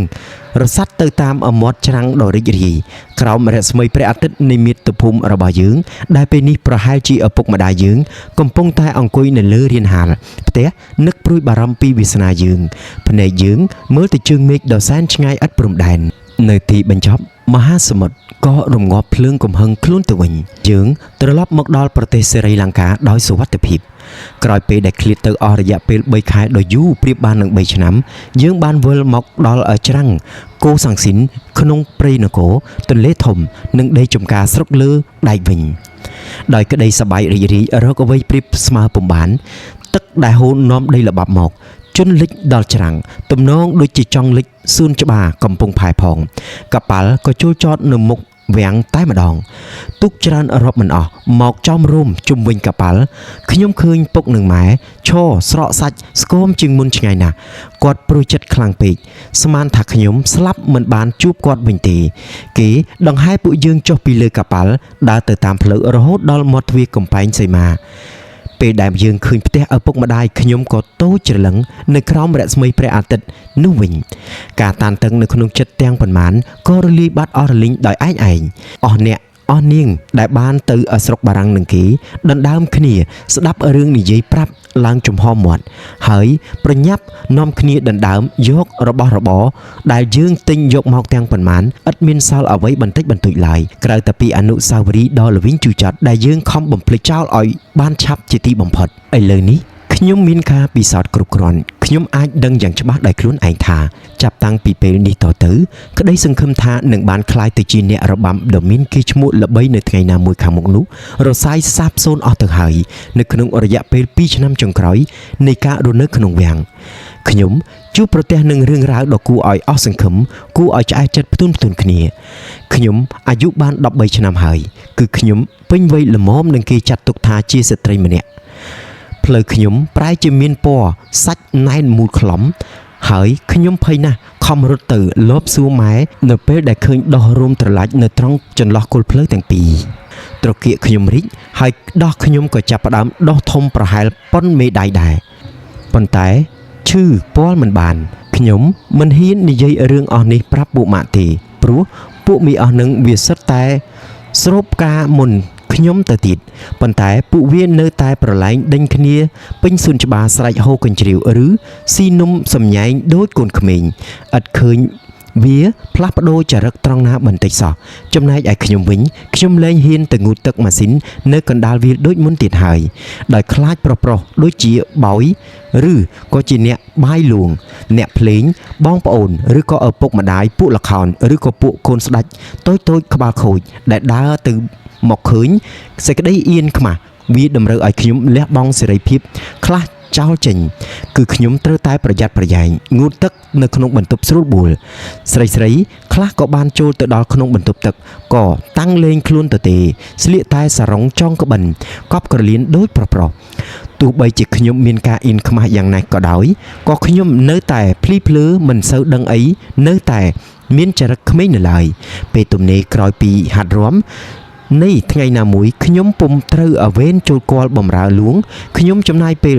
សម្រាប់ដេកខោអាវឬជ្រលក់សម្ពុតមិនឲ្យទំនេរឥតប្រយោជន៍ខ្ញុំយកចិត្តទុកដាក់ថែទាំរបស់ប្រើប្រាស់ខ្លាំងណាស់ហើយ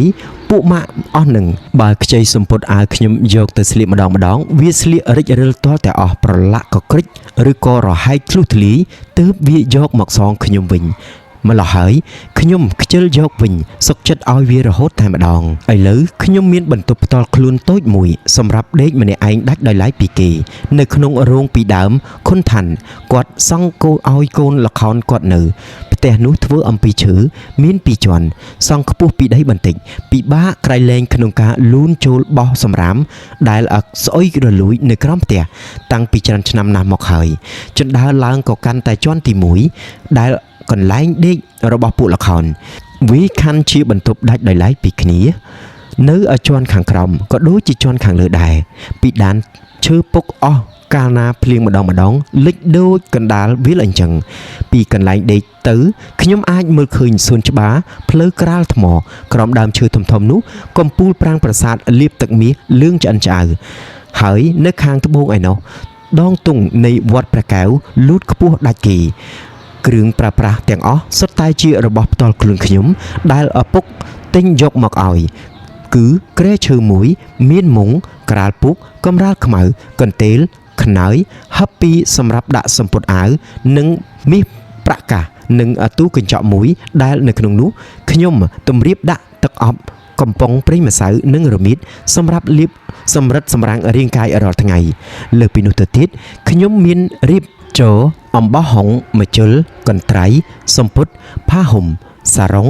បត់ទម្រាបកលើគ្នាព្រមទាំងមានដាក់ផ្កាចម្ប៉ាផ្កាចេកទុំផ្ការំចេកនៅជាមួយគ្នានោះសម្រាប់អបសម្ពុតអាវឲ្យក្រអូបខ្ញុំឧស្សាហ៍មានទទួលភ្ញៀវពីក្រៅមកលេងជាញឹកញយប៉ុន្តែខ្ញុំមានកន្ធោស្ពាន់មួយសម្រាប់ការពារកុំឲ្យភ្ញៀវស្ដោះទឹកមាត់ស្ដោះស្លានៅលើក្តារពួកភ្ញៀវស្រីអស់នឹងមកលេងប៉ុន្តែតាមពិតគឺតម្រង់មករកសុំសម្ពុតអាវឬក៏លុយកាក់ទៅវិញនោះទេហើយខ្ញុំក៏កម្រនឹងប្រកែកថាមិនអោយណាពីព្រោះថ្ងៃណាមួយខ្ញុំនឹងត្រូវការពឹងពាក់អស់នោះវិញមិនខានជួនកាលទៀតភ្ញៀវអស់នឹងមានរឿងផ្សេងគឺគេលាក់សាប៊ូក្រអូបទឹកអប់ស្រុកបារាំងម្សៅកញ្ចប់ឬក៏នំចំណីដែលសុទ្ធតែជារបស់មានតម្លៃយកមកឲ្យខ្ញុំហើយសារភាពប្រាប់ថានេះគឺជាបញ្ញារបស់អ្នកនោះរបស់អ្នកនេះហើយក៏ធ្លាប់ឃើញខ្ញុំរំហើយក៏ចាប់ចិត្តស្រឡាញ់ខ្ញុំ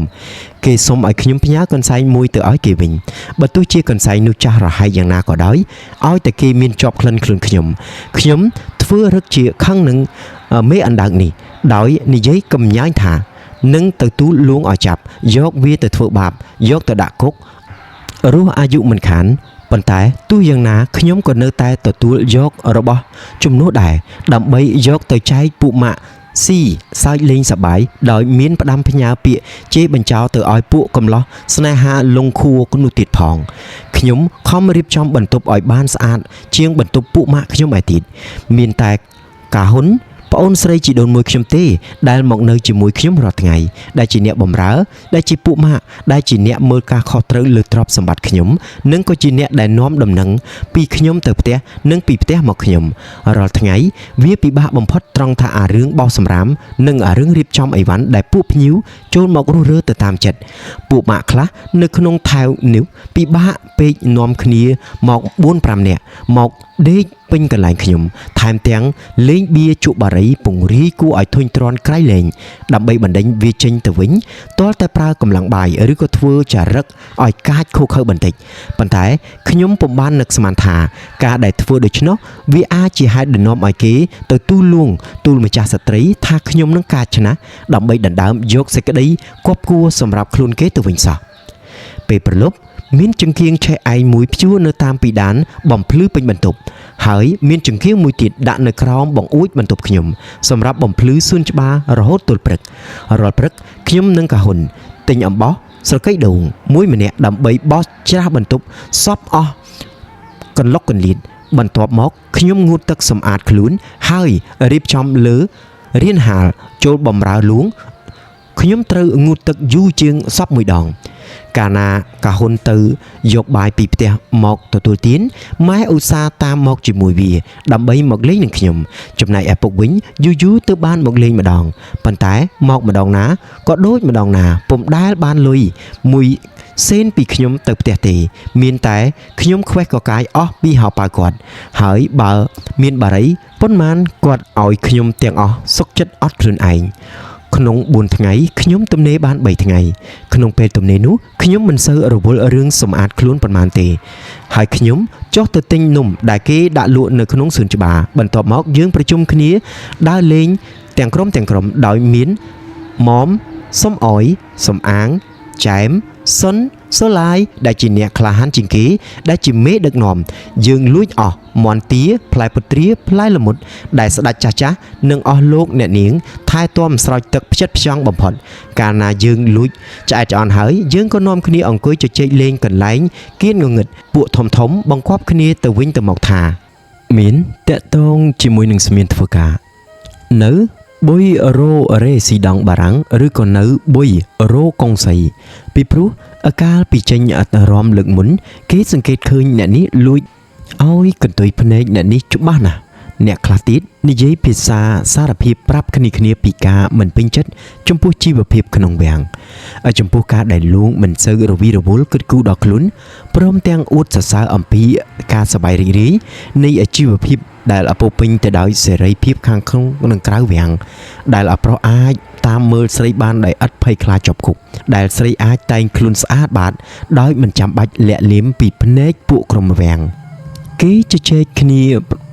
ឯប្រម៉ែរហូតយីមទី2ទើបនាំគ្នាទៅដេករៀងៗខ្លួនឯខ្ញុំងងុយដេកធ្ងន់ក្បាលប្រះដេកខ្លួនក៏លងលក់ភ្លាមឥតមានគិតខ្វល់ខ្វាយដល់ពាក្យសម្ដីដែលពួកអ្នកធំគេនិយាយគ្នានោះទេខ្ញុំស៊ីមួយថ្ងៃសម្រាប់រស់មួយថ្ងៃឥតមានភ័យព្រួយថ្ងៃស្អែករស់របៀបបាននឹងអាសត្វយ៉ាងនេះដែរវិន័យនិងរបៀបរៀបរយនៅក្នុងវាំងត្រូវបានអាគេបោះបង់ចោលទាំងស្រុងវាំងសប្តាហ៍ថ្ងៃក៏មិនដូចវាំងកាលពីដើមឡើយក៏ពីព្រោះអ្នកធំចេះតែមានគំនិតបង្កើតរឿងមិនល្អប្លែកៗគ្នាមិនចេះអស់ម្ល៉េះហើយអ្នកតូចតាចចាំតែយកតម្រាប់តាមនរណាមិនចូលចិត្តយកតម្រាប់តាមគេទេក៏ត្រូវតែចាក់ចេញពីវាំងទៅនៅក្រៅវិញមិនបានប្រហែលឆ្នាំផងអស់អ្នកអស់នាងអ្នកភ្លេងអ្នករបាំគ្រូរបាំរហូតដល់អ្នកបម្រើគឺសុទ្ធតែផ្លាស់ថ្មីទាំងអស់អាកាលពីដើមមានក្រុមល្ខោន3ឥឡូវនៅសល់តែមួយគត់ក្រោមកិច្ចដឹកនាំនៃម្ចាស់ក្សត្រីដែលសំអាងយកអំណាចខ្លួនជាកូនស្រីច្បងនៃស្ដេចសោយរាជយកមកធ្វើធំលើសគេទាំងអស់មុខងាររបស់លោកមានត្រឹមតែជ្រើសរើសស្រីក្មេងៗកូនអ្នកស្រែរំខីមកបំពេញកន្លែងចន្លោះខ្វះខាតតែប៉ុណ្ណោះរឿងទាំងអស់នេះលោកមើលមិនឃើញទេក៏ពីព្រោះទាំងយប់ទាំងថ្ងៃលោកសំងំតែនៅក្នុងប្រាសាទបាញ់យុងដើម្បីទិដ្ឋភាពនៅជុំវិញដំណាក់លួងក៏ប្លែកពីដើមដែរដែលអ្នកលក់ចំណីអ្នកសំទានចូលមកដល់ចិត្តនឹងដំណាក់លួងបង្កើតជាភាពកខ្វក់គ្រប់ទីកន្លែងពួកមីដែលថាមកសុំនៅក្នុងវាំងនៅពេលក្រោយៗនេះទាំងប៉ុន្មានវាគ្រាន់តែរៀនលាបម្សៅយីហ៊ុនរៀនពុតដៃពុតជើងដើម្បីធ្វើជាលេសតែប៉ុណ្ណោះតាមពិតវាមកលួចសំពត់អាវមាសពេជ្ររបស់គេរាល់គ្នាយកទៅកប់លាក់ទុកនៅក្នុងកន្លែងណាមួយរងចាំតែពេលយប់កាលណាមានឱកាសល្អវានឹងទៅកកាយយករបស់ទាំងនោះហើយលួចរត់ចេញពីវាំងបាត់តែម្ដងរាល់យប់តែងតែមានមីណាមួយណាលួចរត់មិនសូវសោះខានឡើយពួកអ្នកដែលធ្វើប្រស្ងើយលួងនិងពួកចៅឧស្សាហ៍និយាយប្រាប់ខ្ញុំថាកាលគាត់ចេញទៅផ្សារគាត់បានឃើញមីនេះមីនោះដែលធ្លាប់មកនៅវាំងប្រហែលថ្ងៃហើយលួចរត់ចេញទៅវិញធ្វើរឹកដូចជាសំផឹងដើរតាក់តងជាមួយនឹងចិនជាមួយនឹងបារាំងអួតសុទ្ធតែខ្លួនវានឹងជាពួកល្ខោនលួងចំនួននោះមានតែពួកយើងមិនដល់10នាក់ផងដែលជាអ្នករបាំយកចិត្តទុកដាក់នៅក្នុងការងារគឺល្ខោនមិត្តសំអាងម៉ាប៉ាន់យ៉ានវ៉នហើយនឹងខ្ញុំពួកយើងគឺសុខចិត្តនៅហាត់រៀនជាមួយនឹងគ្រូចាស់ជាងគេឆ្លៀតពេលទំនេរដើរអង្គុយលេងឥតប្រយោជន៍ឯដំណាក់លួងប៉ុន្តែនៅក្នុងចំណោមអ្នកទាំងប៉ុន្មាននោះមានតែយ៉ាននិងខ្ញុំទេដែលហាក់ដូចជាលេចមុខខ្ពស់ជាងគេបើទោះជាពាក្យទំនាយរបស់ព្រះអង្គម្ចាស់ដួងមធុរាដែលលោកទីទុកថាយើងទាំងពីរនាក់នឹងក្លាយទៅជាតារានៃក្រុមល្ខោនលួងនេះពុំអាចសម្រេចទៅបានដោយហេតុកលៈទេសៈថ្មីវាប្រែប្រួលប្លែកពីដើមយ៉ាងណាក៏ដោយក៏ទឹកមុខញញឹមរបស់គ្រូសម្ដែងសេចក្តីពេញចិត្តចំពោះយើងវាគឺជាកម្លាំងលើកទឹកចិត្តម្យ៉ាងដែលពេលណាយើងត្រូវចេញរាំលើឆាកម្ដងយ៉ាននិងខ្ញុំត្រូវតែចេញរាំមុខអ្នករបាំទាំងពីរជួជានិច្ចយើងមានសៀតកន្សែងសូត្រពណ៌ក្រហមឬក៏ពណ៌សនិងខ្សែក្រវ៉ាត់រៀងៗខ្លួនហើយកាលណាយើងចូលមកជិតគ្នាយើងលួចកេះលួចក្តិចគ្នាទៅវិញទៅមកយ៉ាងពេញចិត្តយើងទាំងពីរនាក់គឺជាគ្រូរបាំឆើតអាចពុតពេនទន់ភ្លន់ទៅតាមចង្វាក់ភ្លេងត្រូវឥតខ្ចោះប៉ុន្តែឥតមាននរណារវល់យកចិត្តទុកដាក់នឹងយើងប៉ុន្មានឡើយព្រោះសប្តាហ៍ថ្ងៃនេះគេរើសយកធ្វើជាតួឯកតែនរណាដែលជាទីពេញចិត្តរបស់លួងឬក៏ម្ចាស់ក្សត្រីតែប៉ុណ្ណោះបើទោះបីអ្នកនោះគ្មានលក្ខណៈជាអ្នករបាំក៏ដោយពួកអ្នកគ្រូយល់ច្បាស់ណាស់ថាគួរយ៉ាននឹងខ្ញុំ ពុំអាចយកអ្នកណាផ្សេងទៀតមកផ្លាស់ជំនួសបានទេប៉ុន្តែគាត់មិនអាចដឹងធ្វើយ៉ាងម៉េចដែរសុខចិត្តនៅតែស្ងៀមទៅពីព្រោះសប្តាហ៍ថ្ងៃមីសួនវាគប់គួនជាងគេវាត្រូវបានឡើងជាតួឯកអញ្ចឹងពេលចេញរំម្ដងវាពាក់មាសពេជ្រស្រោចខ្លួនពីព្រោះពួកវាពូកែបញ្ចូលចវាយនេះយកគប់យកគួរនរណាប្រៀបឲ្យស្មើពុំបានប៉ុន្តែបើតាមពិតវាគ្រាន់តែជាអ្នករបាំរីរងតែប៉ុណ្ណោះហេតុនេះហើយទើបបានជាសប្តាហ៍ថ្ងៃគេត្រូវបង្ខំចិត្តជ្រើសរើសយកពួកអ្នកមិនចេះអីសោះមកដាក់បំពេញកន្លែងហាត់រំនិងរត់ទៅពឹងអ្នករបាំជើងចាស់ដូចយ៉ានមុំនូមុំប្រឹមមុំសំអយជាដើមដែលគេបំភ្លេចចោលទៅហើយនោះឲ្យត្រឡប់មកជួយបង្ហាត់ឲ្យក្មេងសាក្រោយផងខ្ញុំនេះល្ងងពេកណាស់ពុំអាចកាត់យល់អំពីអំពើអយុត្តិធម៌ផ្សេងដែលអាគេធ្វើមកលើរូបខ្ញុំបានទេខ្ញុំចេះតែគិតថាបើខ្ញុំខិតខំធ្វើការឲ្យបានល្អគង់នឹងមានគេមើលឃើញហើយគេនឹងលើកខ្ញុំឲ្យធ្វើជាតួឯកមិនខានពេលចេញរំម្ដងខ្ញុំមួម៉ៅណាស់គេឲ្យខ្ញុំតែតួរីរងអត់បានស្លៀកពាក់សម្ពុតអាវល្អនឹងគេបានពាក់ត្រឹមតែមកុដចលក់ទឹកមាសតែប៉ុណ្ណោះជួនកាលខ្ញុំជឿចិត្តទ្រាំមិនបានទាល់តែស្រក់ទឹកភ្នែកនៅពេលដែលគេបដូរមិនឲ្យខ្ញុំរំជាតួដែលខំហាត់រាប់ខែមកហើយការប្រឹងប្រែងរបស់ខ្ញុំពុំបានធ្វើឲ្យម្ចាស់ក្សត្រីពេញចិត្តទេប៉ុន្តែវាហាក់ដូចជាចិនច្អន់នឹងខ្ញុំកាន់តែខ្លាំងឡើងជាលំដាប់សំបីតែពួកមីកូនចៅម្ចាស់ក្សត្រីក៏បញ្ចេញរឹកពីពេបជ្រីដាក់ខ្ញុំខ្លាំងណាស់ដែរដែលជាហេតុធ្វើឲ្យខ្ញុំយល់បានខ្លះថាគំនិតត្រង់ភ្លឹងស្លូតស្លាប់របៀបនេះពុំមែនជាទីពេញចិត្តនៃម្ចាស់ស្ត្រីឡើយពីព្រោះលោកបានសាក់លបងទាញចិត្តខ្ញុំឲ្យទៅរស់នៅក្នុងចំណោមកូនចៅលោកជាច្រើនដងណាស់ទៅហើយពុំដែលបានសម្រេចសោះយ៉ានក៏មិនបានសប្បាយចិត្តជាងខ្ញុំប៉ុន្មានដែរប៉ុន្តែធ្វើម៉េចគ្នាជាកូនកំព្រាគ្មានទីពឹងចេះតែទ្រាំទៅឲ្យតែបានបាយស៊ីមានដបូលជ្រកប៉ុណ្ណឹងគឺវាគ្រប់គ្រាន់ណាស់ទៅហើយវាមិនចង់យកគប់យកគួរជាមួយនឹងម្ចាស់ស្ត្រីជាមួយនឹងលួងអ្វីទាំងអស់ឥឡូវខ្ញុំខ្លាចលួងណាស់ដែរបើគុំតែអញ្ចឹងខ្ញុំមិនបាច់ទៅហាត់រំនាំតែនៅហត់អត់ប្រយោជន៍នោះទេចាំមើលតែស្អែកឡើងដល់ពេលចេញរំយប់នេះនីអាយទៅជាមួយលួងមួយសន្ទុះច្បាស់ជាបានធ្វើជាតួឯកមិនខានហេតុដែលឲ្យខ្ញុំខ្លាចលួងគឺថ្ងៃមួយដល់អវេនខ្ញុំទៅគាល់បំរើលួងខ្ញុំអង្គុយជជែកគ្នាលេងជាមួយនឹងពួកម៉ាក់ពី3នាក់នៅលើក្បាលកាំចិណ្ដើរប្រាសាទបាញ់យងរងចាំទម្រាំលួងភ្ញាក់ពីផ្ទុំវិញពេលនោះលួងឲ្យគេមកហៅមីសិននិងមីវ៉ុនចូលទៅក្នុងបន្ទប់ព្រះអង្គផ្ទាល់ហើយបិទទ្វារចាក់សោឲ្យជាប់ប្រហែល1ម៉ោងក្រោយមកទើបឃើញវាទាំងពីរនាក់ចេញមកវិញធ្វើរឹកបែបអៀនព្រៀនភ្នែកក្រហមសំពត់ខ្ញីខ្ញុកខ្ទេចខ្ទីអស់ហើយវារត់ទៅសំងំនៅក្នុងបន្ទប់ដេកបាត់ពួកធំគេនាំគ្នាសាយគលដែលជាហេតុឲ្យខ្ញុំកាត់យល់រឿងហេតុសពគ្រប់ទាំងអស់បានដោយងាយបន្ទាប់ពីមានរឿងនេះបន្តិចមកដល់អវេនហៅនាងម៉ាឡាដែលទើបនឹងគ្រប់ការថ្មីឲ្យចូលទៅក្នុងបន្ទប់ម្ដងហើយមួយសន្ទុះក្រោយមកក៏ស្រាប់តែលឺលួងស្រែកឡូឡាដេញវាឲ្យទៅលាងក្តិតសិនហើយត្រឡប់ចូលមកវិញខ្ញុំពុំដែលគិតជារឿងរ៉ាវបែបនេះនឹងកើតមានចំពោះខ្ញុំឡើយព្រោះខ្ញុំធ្លាប់តែស្រឡាញ់លួងទុកដូចជាតារបស់ខ្ញុំនោះដែរម្ល៉េះហើយខ្ញុំភ្ញាក់ផ្អើលខ្លាំងណាស់នៅពេលដែលឮពួកធំគេនិយាយបំភ័យថាខ្ញុំឈួតកាលណាគេចូលមកបំរើលួងគេត្រូវតែស្រឡាញ់លួងឲ្យដូចជាស្រឡាញ់ប្តីអញ្ចឹងបន្ទាប់ពីកើតឧបទ្ទវហេតុនេះមកថ្ងៃមួយមានពួកម៉ាក់ម្នាក់ក្បាលខូចវាធ្វើជានិយាយលេងស្រែកខ្លាំងអំពីរឿងខ្ញុំខ្លាចលួងតលតែលឺដល់លោកខំសាក់សួរគេឯងរកដើមហេតុដែលនាំឲ្យខ្ញុំខ្លាចលួងនោះហើយលោកដូចជាចង់លេងសើចនឹងអសភាពល្ងងខ្លៅរបស់ខ្ញុំខ្លាំងណាស់រាល់ថ្ងៃខ្ញុំខំធ្វើការប្រយ័ត្នប្រយែងក្រៃលែងដើម្បីជៀសវាងកុំឲ្យលួងស្ដីបន្ទោសប៉ុន្តែខ្ញុំពុំបានគិតថាលោករឹតតែស្អប់ខ្ញុំលើដើមដោយហេតុលោកពុំអាចសម្រេចបំណងដែលអក្របួចមាត់ប៉ងប្រាថ្នាលើរូបខ្ញុំតាំងពីយូរនោះមកហើយនោះទេជួនកាលលោកគំរាមកំហែងគិតធ្វើបាបខ្ញុំជួនកាលលោកបន្ទុកបង្អាប់ដោយប្រើពាក្យ មានន័យជ្រៅគិតទៅឈឺក្បាលទម្រាំយល់ថ្ងៃមួយខ្ញុំកាន់ខ្សៀអភិនយកទៅថ្វាយលោកដែលកំពុងតែផ្ទុំនៅលើគ្រែដោយមានអាកប្បកិរិយាភ្លឹកវាហាក់ដូចជាកំពុងគិតដល់រឿងអ្វីមួយផ្សេងទៀតលោកក៏លាន់មាត់ថាស្ដាយណាស់វើយមនុស្សមិនគួរស្អាតហើយភ្លឺដល់ម្លឹងសោះសារ៉ាមនីដូចគោអញ្ចឹងប្រហែលជាវាមានអសហាយនៅឯណា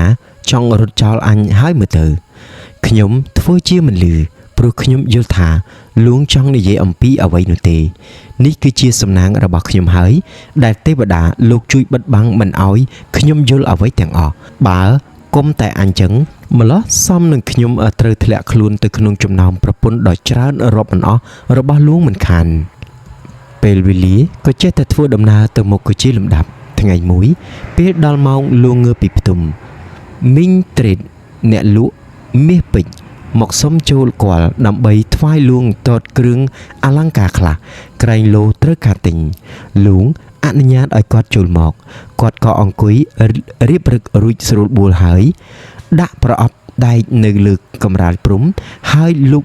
រាវយកកញ្ចប់តូចៗជាច្រើនណាស់ចេញពីក្នុងស្បោងដែលព្យួរនឹងខ្សែក្រវ៉ាត់ទម្លាក់ទៅក្រោមក្បាលពោះគាត់លួងក្រពាត់ដៃដើរទៅដើរមកនិយាយថាមីងត្រេតឯងគឺចំជាមនុស្សដែលមានទ្រព្យសម្បត្តិច្រើនមែនសំបីអាកន្លែងហ្នឹងក៏មានមាសពេជ្រដែរណែបើមនុស្សធម្មតាលោកទៅប៉ះកន្លែងហ្នឹងវាច្បាស់ជារមេះជាប់ដៃស្រហមមិនខានមីងត្រេតញញឹមមិនរវល់ឆ្លើយតបថាយ៉ាងម៉េចគិតតែតម្រៀបកងដៃដាំពេជ្រចិញ្ចៀនត្បូងក្រវិលទំហូរដាំពេជ្រថ្វាយលួងតតពេលនោះគឺជាពេលដើមខែមីងត្រេតគាត់ប្រសពរឹសពេលវេលាល្អណាស់គឺគាត់មកលើចំពេលដែលលួងកំពុងតែសម្បូរលុយថ្ងៃនេះជាវេនខ្ញុំកាន់សោលួងក៏ប្រើខ្ញុំឲ្យទៅយកកាបូបដាក់ក្រដាសប្រាក់ពេញហៀមកថ្វាយខ្ញុំធ្វើតាមបញ្ជាយ៉ាងប្រយ័ត្នប្រយែងក្រៃលែងដោយភ័យខ្លាចក្រែងត្រូវលួងជេរបញ្ចោដូចមីពួកម៉ាក់ខ្ញុំកាលពីវេនទី3នោះទៀតពីព្រោះមីនោះគេហាមមិនឲ្យមើលទូវាមើលទូទៅទេបណ្ដោយឲ្យមកព្រមលួចយកលុយទៅសងបំណុលគាត់ឯផ្សារអស់រលីងតែមួយរៀលក៏គ្មាននៅសេសសល់ផងលួងរាប់លុយទិញគ្រឿងអលង្ការចេញលុយដល់ដៃឲ្យខ្លះខ្វះនៅជំពាក់សិនមីងត្រេតថ្វាយបង្គំលាហើយដើរទ្រុនចេញទៅវិញដាក់ស្បោងលុយលាក់នៅក្នុងអាវចិត្តល្អណាស់ខ្ញុំអង្គុយបាត់ជើងក្បែរលួងរងចាំក្រែងលោមានប្រើធ្វើអ្វីផ្សេងទៀតអស់អ្នកអស់នាងជាច្រើនខំនាំគ្នាតែងខ្លួនលាបទឹកអប់ប្រេងម្សៅក្រអូបឈ្ងុយឈ្ងប់ដើម្បីចូលមកកលលួងសង្ឃឹមក្រែងបានអ្វីបន្តិចបន្តួចនឹងគេលួងសម្លឹងមើលមកខ្ញុំឥតប្រព្រឹត្តភ្នែកហើយក៏ហុចក្រវិលមួយគូមកឲ្យខ្ញុំប៉ុន្តែនៅពេលដែលខ្ញុំលូកដៃទទួលទាំងចិត្តរីករាយចំពោះរង្វាន់ដ៏ល្អនេះក៏ស្រាប់តែលោកដកដៃចេញវិញព្រមទាំងនិយាយបញ្ឈឺចិត្តថាទេឯងនេះខ្ជិលណាស់កុំអាលឲ្យអីចាំថ្ងៃក្រោយចាំយក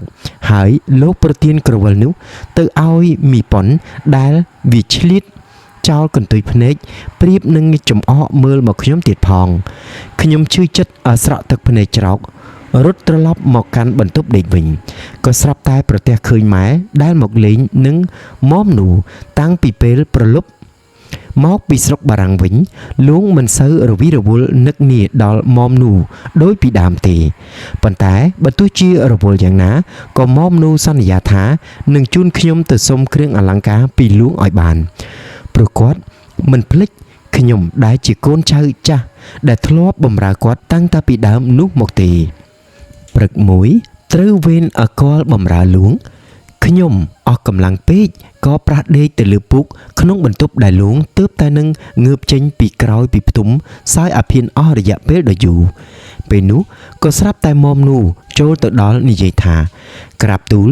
ខ្ញុំម្ចាស់អាណិតសារ៉ាមនីណាពីព្រោះគ្មានមាសពេជ្រពាក់នឹងគេសោះវានេះគឺជាក្មួយរបស់ខ្មោចលោកអគ្គមហាសេនាបតីដែលជាកូនគេអ្នកបម្រើត្រឹមត្រូវហើយធ្វើការមើងម៉ាត់ល្អណាស់ស្អីធ្វើការមើងម៉ាត់ មើលវាគេធ្វើការគ្រប់គ្នាវាទៅសំងំដេកបើម្លឹងឲ្យអញស្រឡាញ់វាយ៉ាងម៉េចនឹងកើតលោកអត់និយាយថាម៉េចទៅទៀតទេមុំនោះក៏ដើរចេញទៅវិញដោយឲ្យឆ្លៀតលូកក្តិតដាស់ខ្ញុំឲ្យភ្ញាក់ទៀតផងប៉ុន្តែខ្ញុំដេកលក់ឯណានិយាយថាស្អីក៏ខ្ញុំស្ដាប់ឮតែទាំងអស់ខែបន្ទាប់មកដល់ឲ្យពេលចែកគ្រឿងអលង្ការជាថ្មីម្ដងទៀតខ្ញុំនឹកទៅដូចជាតូចចិត្តខ្លាំងពេកមិនខ្ចីនឹងចង់បានអ្វីទាំងអស់ទើបមិនរវល់ទៅមើលលួងចែកនឹងគេលួងកាន់តែក្រវិលពីរគូមួយគូតូចប្រទានទៅឲ្យមីយ៉ានហើយគេប្រើឲ្យមកហៅខ្ញុំទៅឲ្យមួយគូធំប៉ុន្តែមីយ៉ានវាមានគំនិតខូចទូលួងថាត្រចៀកវាធំជាងត្រចៀកខ្ញុំបើឲ្យវាពាក់ក្រវិលធំទើបសមជាងហើយលោកក៏ប្រទានអាធំនោះឲ្យទៅវាខ្ញុំបានអាតូចឥតពេញចិត្តសោះហើយលួងក៏ដឹងថាខ្ញុំមិនពេញចិត្តដែរទើបលោកបង្ខំឲ្យខ្ញុំពាក់នៅនឹងមុខលោកតែម្ដងក្រវិលនេះពាក់ជាប់នឹងត្រចៀករហូតដល់សប្តាហ៍ថ្ងៃឥតមានដោះដូរទៅណាឡើយដល់ពេលចែកចិញ្ចៀនលោកស្ដីឲ្យផិតសម័យច្រើនណាស់ពីព្រោះក្រចកមិនសូវស្អាតដល់វេនខ្ញុំលោកប្រទានចិញ្ចៀន3វង់ព្រមទាំងសរសើរថាខ្ញុំចេះថែដៃជើងបានស្អាតទៀតផងអ្នកដែលគប់ចិត្តលួងពុំមែនសិតតែបានទទួលរង្វាន់ច្រើនជាងគេនោះទេគឺជេរបញ្ចោក៏ញយជាងគេដែរត្រូវរំពាត់ក៏ញឹកញាប់ជាងគេដែរអ្នកដែលបានឡើងជាស្នំគប់ចិត្តក្រោយពីដែលមុំនោះអស់បននោះទៅគឺវ៉នសុននិងស្អាតប៉ុន្តែតាមចិត្តលួងស្រឡាញ់ម្ចាស់ស្ត្រីជីបជាចៅស្រីរបស់លោកលើសណានាទាំងអស់នេះហើយអំពើឈួតលីលារបស់ស្ដេចសមទៅតាមពាក្យដែលប្រជានារីតែងតែនិយាយថាស្ដេចក៏ដូចជាឆ្កែដែរសូម្បីតែបងប្អូនកូនចៅឯងក៏ចេះយកគ្នាជាប្តីប្រពន្ធទៅកើតស្នំឯងទាំងនោះគ្មានអំណាចអ្វីជាដុំកំភួនទេលួងតែងតែនិយាយថាអញមិនមែនភ្លើទេពួកមីអស់នឹង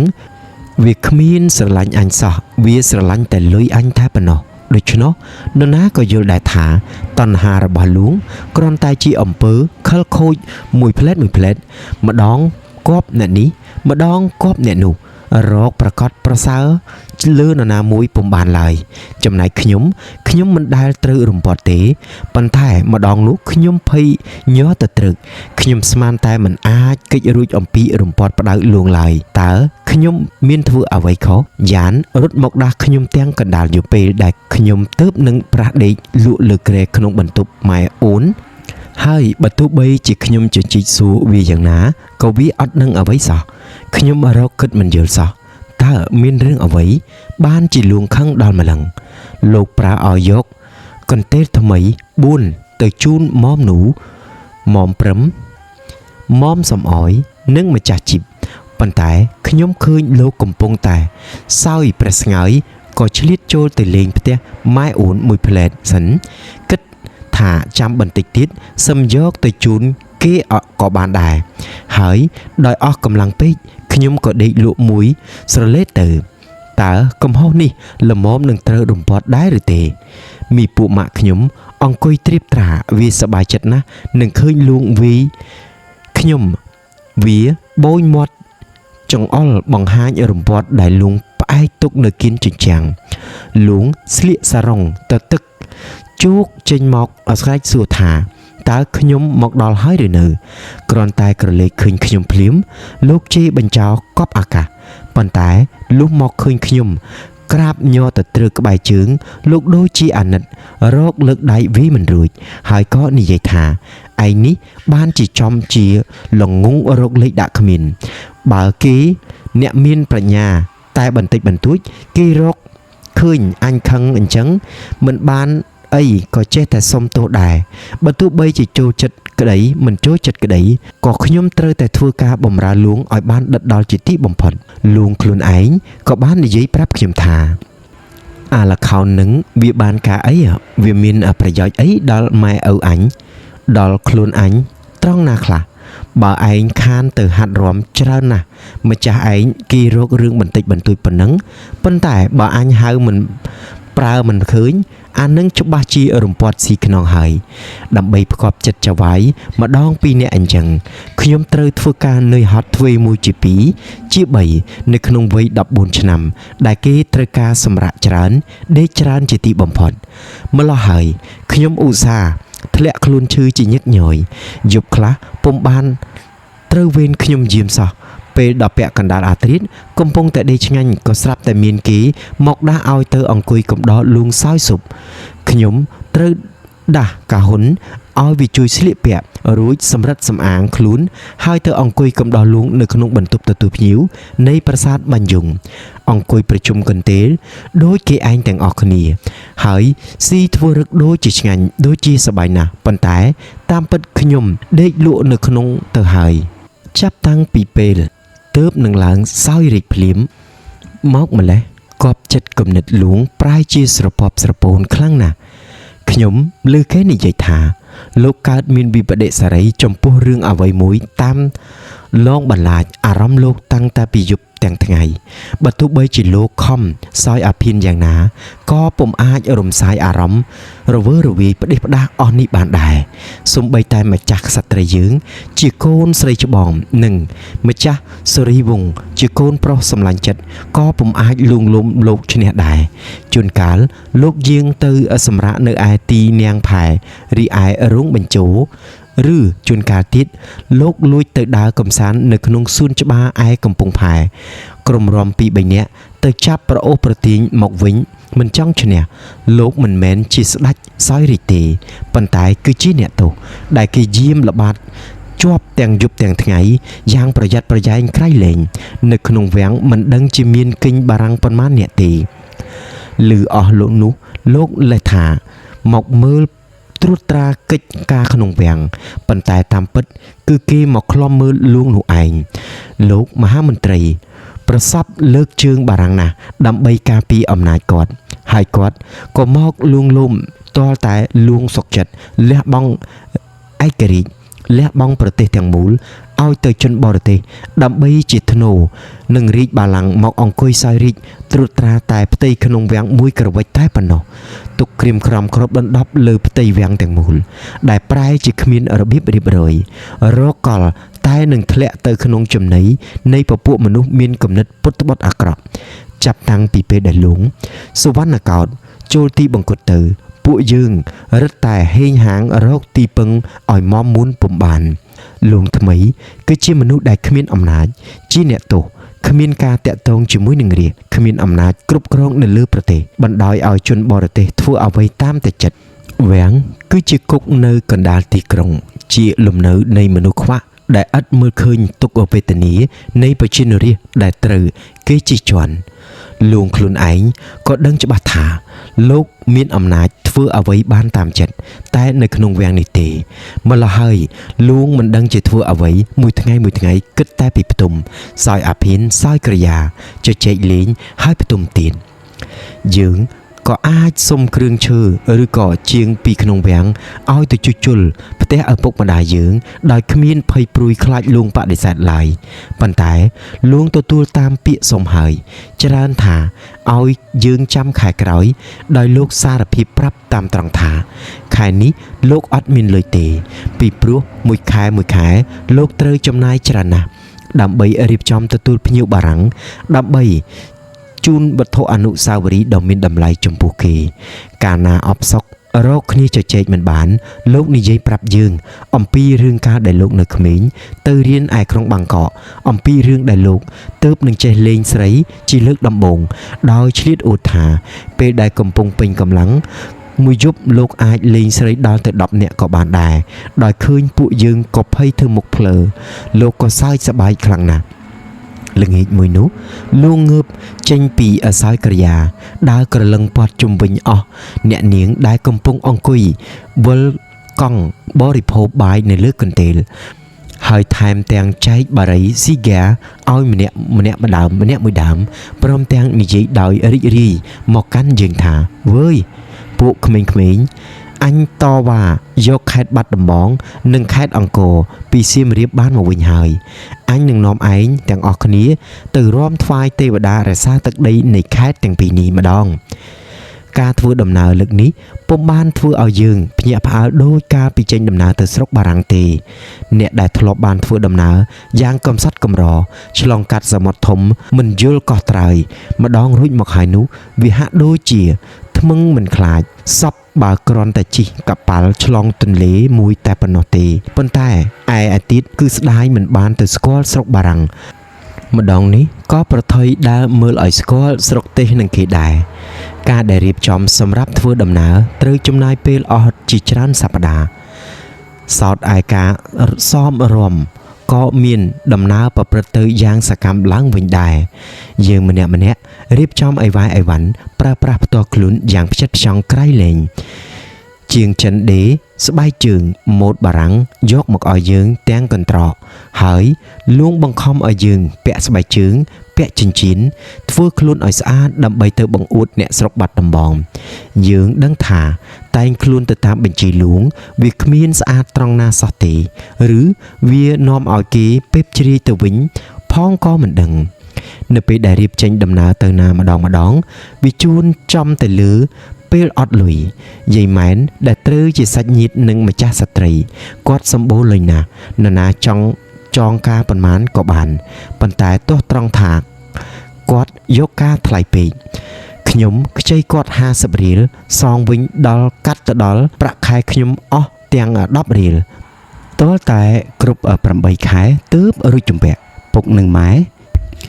ជួលទូកមួយជិះទៅតាមជាមួយនឹងគេដែរហើយគេមាននាំយកពួកបម្រើប្រុសស្រីទីហ៊ានរក្សាព្រះអង្គបង្ការក្រែងមានចោក្មួយតាមផ្លូវក្រុមភ្លេងពិណពាទ្យនិងភ្លេងបារាំងព្រមទាំងម្ហូបអាហារគ្រប់មុខមានតាំងពីទឹកម៉ាស៊ីនជាច្រើនពាងទៅជាមួយនឹងផងថ្ងៃមួយនារដូវវស្សាលួងនិងបរិពារទាំងអស់មានចំនួន100នាក់ចាក់ចេញពីវាំងចុះសម្ប៉ានចុះទូកដែលសណ្ដោងទៅនឹងកប៉ាល់ធំមួយហើយធ្វើដំណើរចេញទៅស្ដេចនឹងនិមឺនធំសុទ្ធតែមានទូកជិះផ្ទាល់ខ្លួនចំណែកអ្នកណាដែលចង់ទៅតាមលេងនឹងគេក្រៅផ្លូវការក៏ជួលទូកជិះទៅតាមជាមួយនឹងគេដែរអ្នកបម្រើទីហ៊ាននិងអ្នកភ្លេងជិះប្រជ្រៀតគ្នានៅលើដំបូលកប៉ាល់មានដាក់ចង្ក្រានឆ្នាំងគ្រប់គ្រាន់ទាំងអស់ក្បួនទូកចេញពីកំពង់ផែក្រោមសូរស័ព្ទហូរកញ្ជ្រៀវក៏កឹកកងនៃវងប្រជានរាស្ត្រដែលឈរប្រជ្រៀតគ្នាកក់កុញតាមមាត់ទន្លេហើយធ្វើដំណើរលឿនស្លេវឆ្ពោះទៅទន្លេសាបដោយមានខែទឹកជួយរុញច្រានផងពេលនោះព្រលប់ងងឹតខ្លាំងណាស់ទៅហើយមើលទៅក្រោយខ្នងឃើញតែពន្លឺព្រិចរាប់ពាន់នៃព្រះរាជធានីចាំងឆ្លុះកណ្ដាលផ្ទៃអណ្ណការខ្ញុំជិះនៅលើទីនាងស័កក្រសេមចំគាល់បំរើលួងជាមួយនឹងអស់អ្នកអស់នាងជាង40នាក់ស្រីបំរើនិងក្រុមវាំងម្នាក់ដែល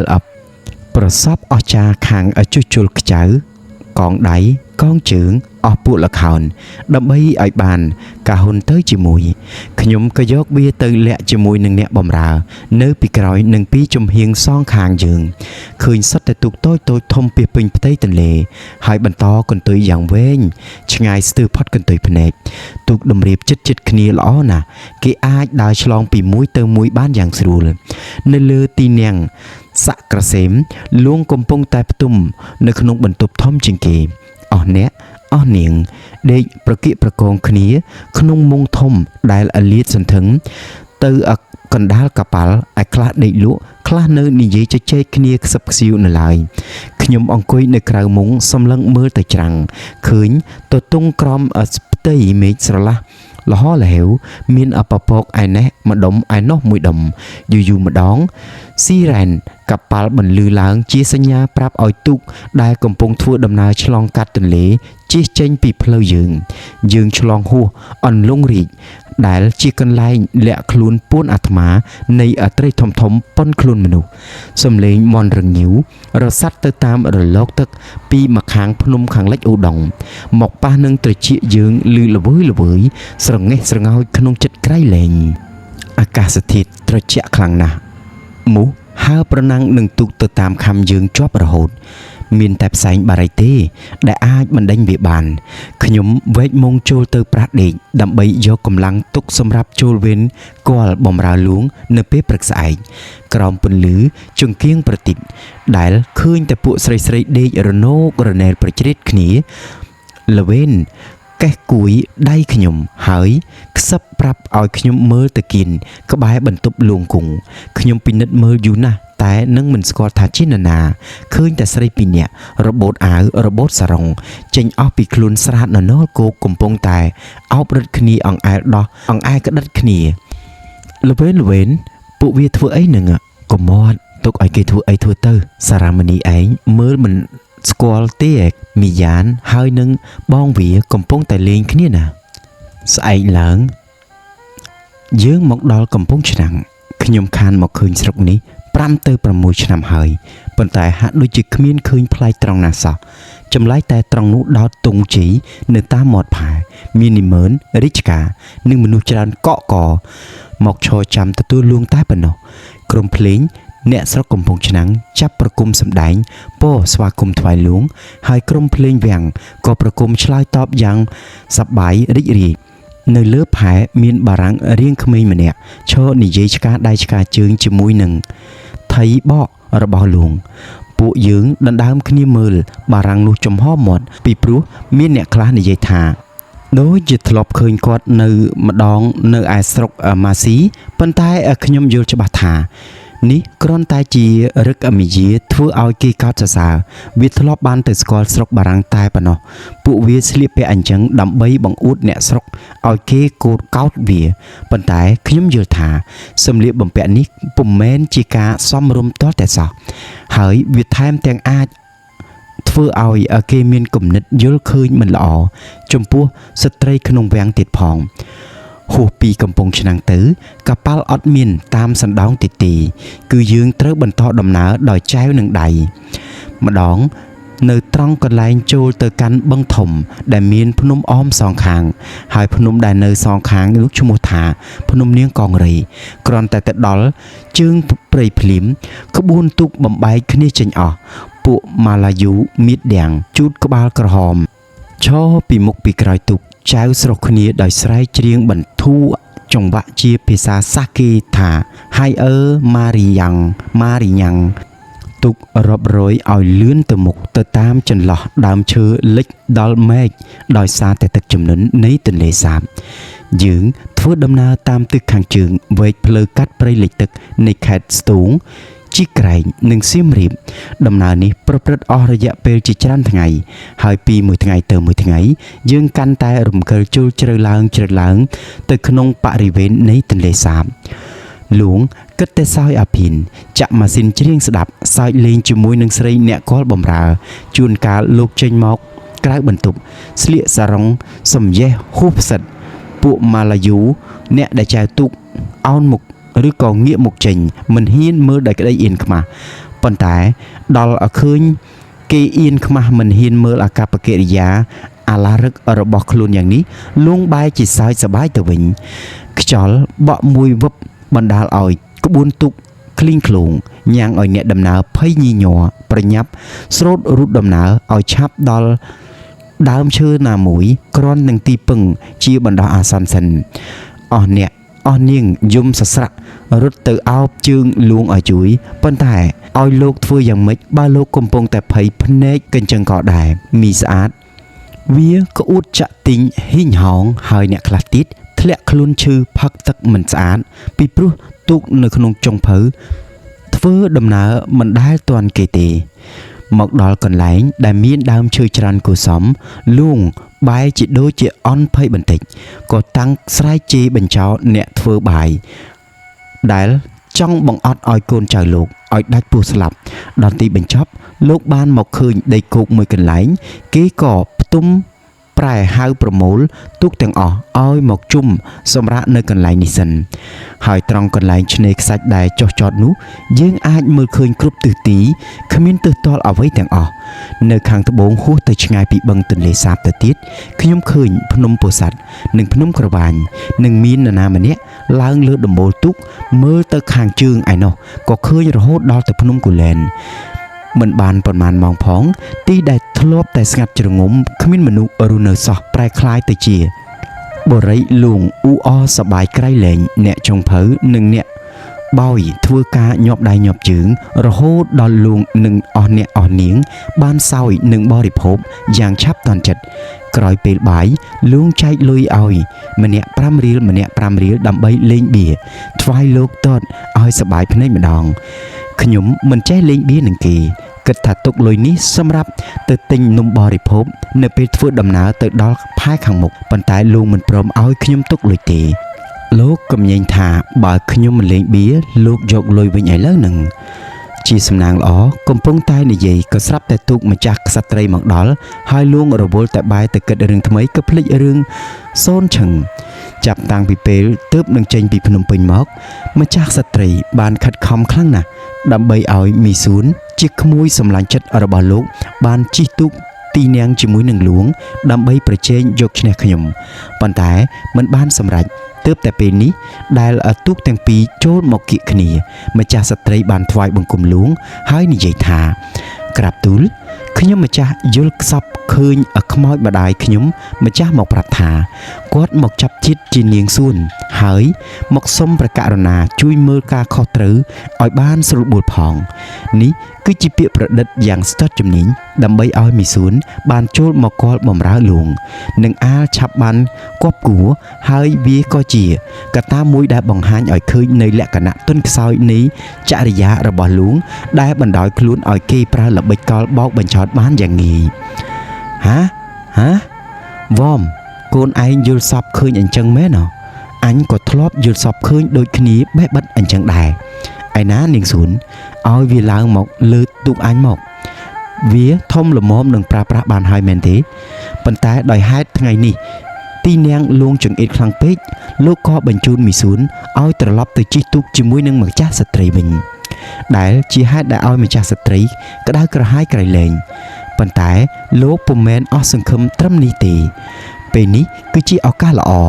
គួរណាស់តែខ្ញុំឆ្លៀតយកគប់គួរនឹងលួងឲ្យបានមុនមីស៊ូនប៉ុន្តែខ្ញុំអត់នឹកឃើញធ្វើអញ្ចឹងសោះក៏ពីព្រោះកាលណាដែលនឹកឃើញដល់រឿងមីស៊ុនមីវ៉ុននិងស៊ីម៉ាឡាខ្ញុំចេះតែភ័យខ្លាចលួងស្ទើរមិនហ៊ានដើរជិតផងនៅលើទូកមួយផ្សេងទៀតគេនាំគ្នាសើចលេងសប្បាយនឹងឆាកស្នេហារវាងម្ចាស់ដួងម៉ាធុរានិងម្ចាស់ស្ត្រីសេរីវង្សម្ចាស់ដួងម៉ាធុរាអង្គុយនៅលើទូកស្រែកហៅម្ចាស់ស្ត្រីសេរីវង្សដែលកំពុងតែអង្គុយនៅលើដេកសាច់មាត់ទន្លេសុទ្ធតែប្រើពាក្យថាអូនបងដើម្បីឲ្យឡើងមកផ្គុំជាមួយនឹងលោកនៅលើទូកម្ចាស់ស្ត្រីខ្មាស់គេក៏ស្រែកយំហើយក៏ឈរមើលទាំងអស់គ្នាសើចកិលឡើងដើម្បីលើកជើងម្ចាស់ម៉ាធុរាពីព្រោះនរណាក៏ដឹងដែរថាការតាក់ទងរវាងអ្នកទាំងពីរបន្តិចក្រោយមកម្ចាស់ស្ត្រីសេរីវង្សក៏សឹកចិត្តឡើងទៅតាមគូសង្សារហើយបណ្ដាលគ្នាចូលទៅក្នុងបន្ទប់លើកប៉ាល់សំងំឈឹងរាជការស្រុកបាកានបានទទួលដំណឹងថាលួងយាងមកដល់មណ្ឌលរបស់ខ្លួនក៏នាំយកម្ហូបអាហារជាច្រើនមកថ្វាយសម្រាប់ទុកធ្វើជាស្បៀងបន្តទៅទៀតលួងចែកសាច់ជ្រូកឲ្យពួកម៉ាឡាយូអ្នកចែវទូកគ្រប់គ្នាប៉ុន្តែបើទោះបីជាកម្លាំងឃ្លានខ្លាំងយ៉ាងណាក៏គ្នាមិនហ៊ានបរិភោគដែរពីព្រោះថាសាសនាអ៊ីស្លាមហាមផ្ដាច់មិនឲ្យបរិភោគសាច់ជ្រូកទេស្អែកឡើងវេលារសៀលក្បួនទូកយើងមកដល់នឹងបឹងកន្ទាយគុំនិងចំការតាយ៉ែមដែលស្ថិតនៅត្រង់ផ្លូវបំបែកទៅកាន់សៀមរាបនៅកណ្ដាលទីព្រៃលិចទឹកមានភ្នំមួយដុះលិចឡើងខ្ពស់ផុតពីទឹកប្រៀបបាននឹងកោះប្រកបទៅដោយដើមឈើដុះឯនោះមួយដុំឯនេះមួយដុំក្បួនទូកបន្តដំណើរទៅតាមជើងព្រៃផ្អើលអស់សัตว์បាក់សាបាក់សីលួងដើរចេញពីបន្ទប់មួយនិយាយថានោះពួកកែវភីគេមកទទួលយើងហើយពួកកែវភីគឺជាក្មេងកូនស្រីអ្នកស្រុកសៀមរាបច្រើនរយអ្នកជិះទូកងវែងហើយចែវប្រណាំងគ្នាលឿនស្លេវតម្រង់មករក ចំយើងលុះចូលមកចិត្តគ្នាមែនតែនខ្ញុំអាចមើលឃើញពួកនេះដែលមានមុខមូលផាត់ម្សៅសក្បោសចងផ្កាព្យួរតែងតោងនៅនឹងត្រចៀកហើយស្រែកច្រៀងបន្តទំនុកខ្ទរបំពងព្រៃអស់អ្នកអស់នាងនៅលើទូកម្ចាស់ក្សត្រីអគ្គនារីក៏ស្រែកច្រៀងទៅវិញយ៉ាងសប្បាយរីករាយបន្ទាប់មកសំឡេងចម្រៀងបទសក្រវាលាន់លឺឡើងពីគ្រប់ទូកហើយក្បួនទូកក៏កាន់តែរសាត់ចូលទៅជិតច្រាំងណាស់ហើយដែរពេលនោះយប់ងងឹតបន្តិចទៅហើយក្រុមភ្លេងពិណពាទ្យនិងអាជើងភ្នំក្រោមក៏ចាប់ប្រគំទទួលដំណើរលួងយ៉ាងស្រងេះស្រងាយដល់វេនចូលគាល់បំរើលួងជាមួយនឹងអស់អ្នកអស់នាងនៃវេនទី4យប់នោះខ្ញុំថ្វាយខ្សៀអាភៀនឲ្យលួងសោយអស់ប្រហែលជា30ខ្សៀហើយដៃគូខ្ញុំនៅខាងម្ខាងទៀតនោះក៏បានសោយ30ខ្សៀដែរលួងសំងំផ្ទុំលក់ហើយក៏ថយចូលទៅដេកក្នុងមុងធំត្រចៀកប្រុងនឹងស្ដាប់ជានិច្ចក្រែងលោកគេត្រូវការប្រើប្រាស់អ្វីទៀតស្អែកឡើងលួងសម្រេចថាចាំត្រឡប់ពីបាត់ដំបងវិញសឹមឈៀងចូលទៅអង្គរវត្តហើយយើងក៏ចាក់ចេញពីដីច្រាំងសៀមរាបទាំងស្ដាយស្រណោះបន្តដំណើរដ៏គួរឲ្យធុញទ្រាន់ទៅមុខទៀតឯអ្នកខ្លះក៏បានឡើងទៅដល់កំពូលភ្នំក្រោមគេនិយាយប្រាប់ថាពីលើកំពូលភ្នំគេអាចមើលឃើញផ្ទៃទន្លេសាបទាំងមូលហើយនៅខាងជើងឯណោះគេមានឃើញកំពូល5នៃប្រាសាទអង្គរវត្តលូតខ្ពស់ហួសព្រៃព្រឹក្សាស្ទឹងសង្កែដែលជាដៃទន្លេធំមួយហូរកាត់ភូមិស្រុកមានមនុស្សអ៊ូអជួនកាលយើងប្រទះឃើញមានវត្តអារាមនៅជាប់នឹងមាត់ស្ទឹងទៀតផងនៅក្រុងបាត់ដំបងផ្ទះលោកតាផ្សារកាថាថនអតីតចៅហ្វាយខេត្តសៀមល្អលើសគេទាំងអស់ប៉ុន្តែសប្តាហ៍ថ្ងៃនេះលោកកាថាថនត្រឡប់ទៅក្រុងសៀមវិញបាត់ទៅហើយពេលក្បួនទូកធ្វើដំណើរចូលមកដល់ទីក្រុងគេឃើញបានបាញ់កំភ្លើងទទួលអបអរសាទរនិមឺនបារាំងសៀមព្រមទាំងទាហាននិងប្រជាពលរដ្ឋច្រើនកកកមកឈររងចាំសម្ដែងគិរវកិច្ចចំពោះលួងគេរៀបចំធ្វើពិធីបុណ្យលេងយ៉ាងសប្បាយច្រើនថ្ងៃណាស់ខ្ញុំក៏ត្រូវរាំជូនទស្សនិកជនមើលកម្សាន្តពី3ថ្ងៃជាប់គ្នាហើយបន្ទាប់មកក៏ត្រូវរាំបួងសួងវត្ថុស័ក្តិសិទ្ធិនៅឯប្រាសាទបាក់បែកណាមួយនោះដែលគេនិយាយថាប្រកបទៅដោយគ្រោះថ្នាក់សម្បំណាស់ណាមួយខ្លាចណាមួយអស់កម្លាំងខ្ញុំក៏ប្រកែកមិនព្រមទៅរាំនៅទីនោះប៉ុន្តែមីពួកម៉ាក់ខ្ញុំដែលទៅរាំទាំងប៉ុន្មានវាត្រឡប់មកវិញទាំងសុខសប្បាយទាំងអស់គ្នាយើងដើរមើលសពកន្លុកកន្លៀតក្នុងខេត្តបាត់ដំបងតាំងតែពីផ្ទះលោកចៅហ្វាយខេត្តសៀមដែលកំពុងសង់នឹងវត្តដំរីសមើលអ្វីទាំងអស់ដែលយើងចង់ឃើញស្រីស្រុកបាត់ដំបងភាគច្រើនស្អាតណាស់ស្អាតជាងអ្នកភ្នំពេញទៅទៀតលើពីរបស់របរដែលអ្នកស្រុកនាំយកមកថ្វាយលួងគេមានថ្វាយស្រីក្រមុំ3នាក់ឈ្មោះថារួយទួននិងព្រិលសម្រាប់ធ្វើជាស្នំដែលលួងទទួលឲ្យជិះទូកនៅជាមួយអ្នកម្នាងម្លិះ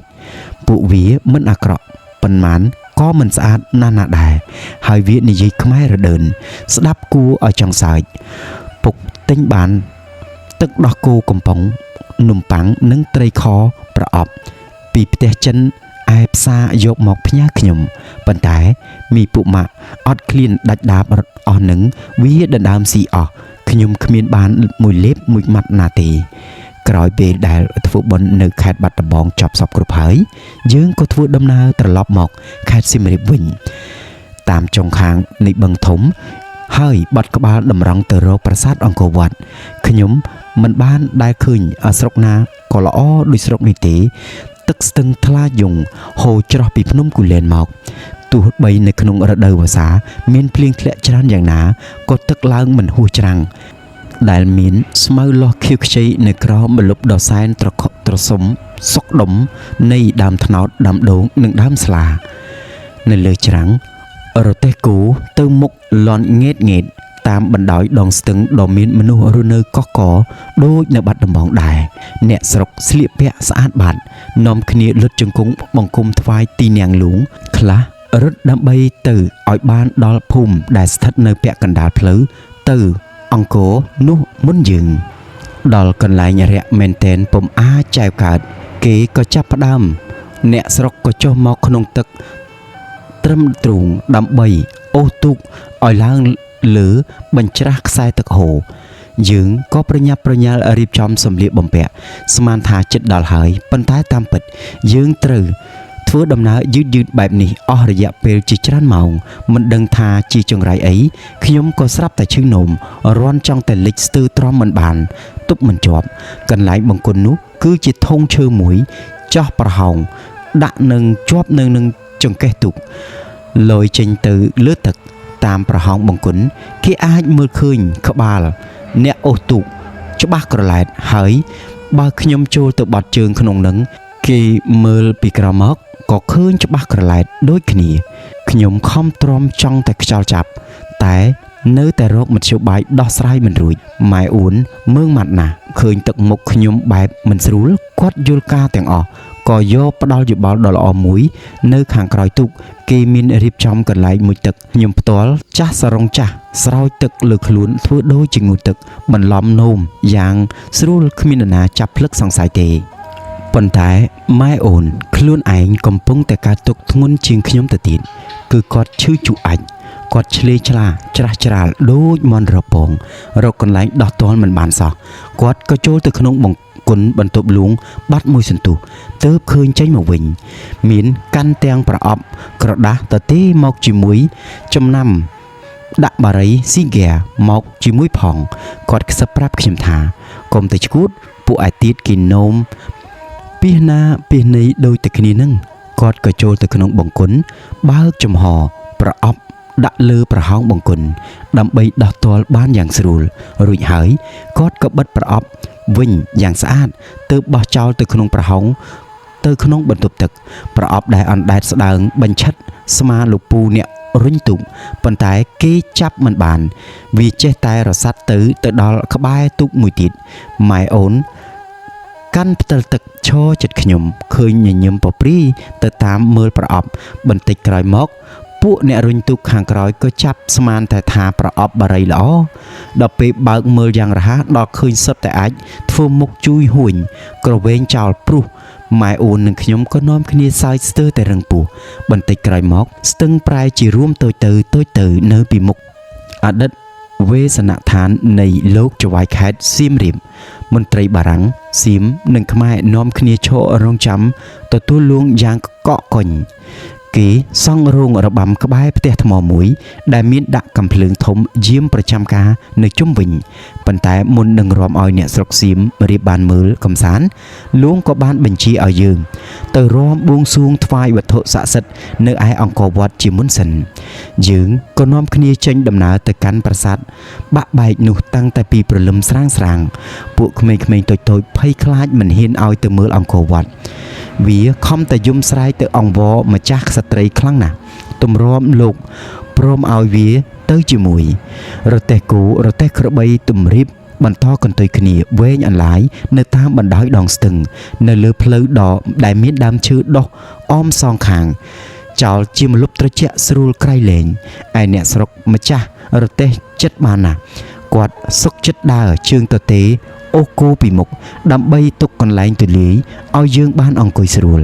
ប៉ុន្តែទោះជាយ៉ាងណាក៏វានៅតែចង្អៀតដដែលពីព្រោះនៅក្នុងមួយរទេះយើងត្រូវជិះប្រជ្រៀកគ្នាដល់ទៅ3ទៅ4នាក់ឯណោះឯអ្នកចែមជើងកំ pl ែង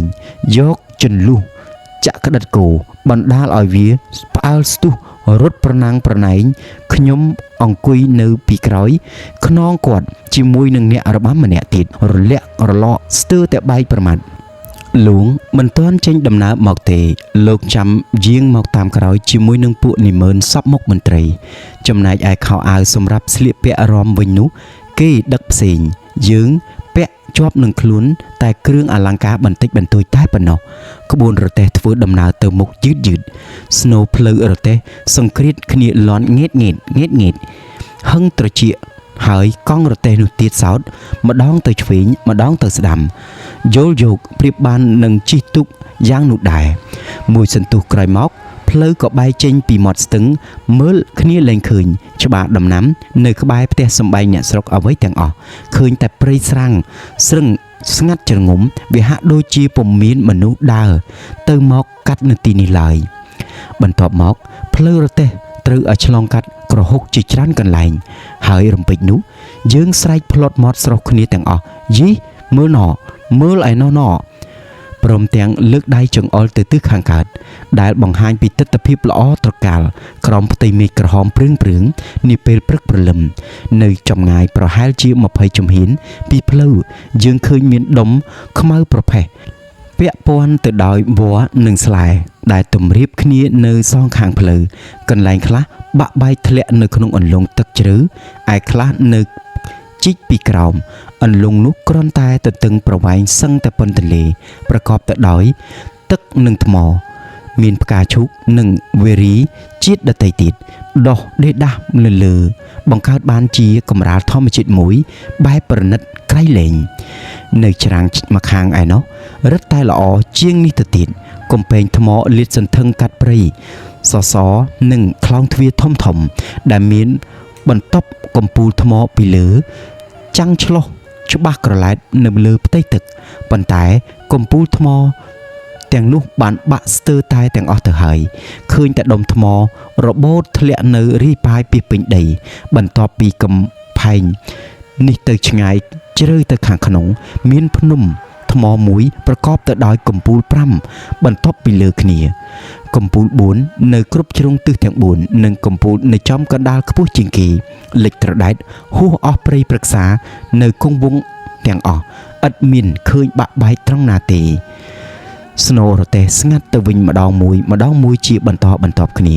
ក្បួនរទេះឈប់បន្តកន្ទុយគ្នាវែងអន្លាយបណ្ដោយមាត់ប្រឡាយទឹក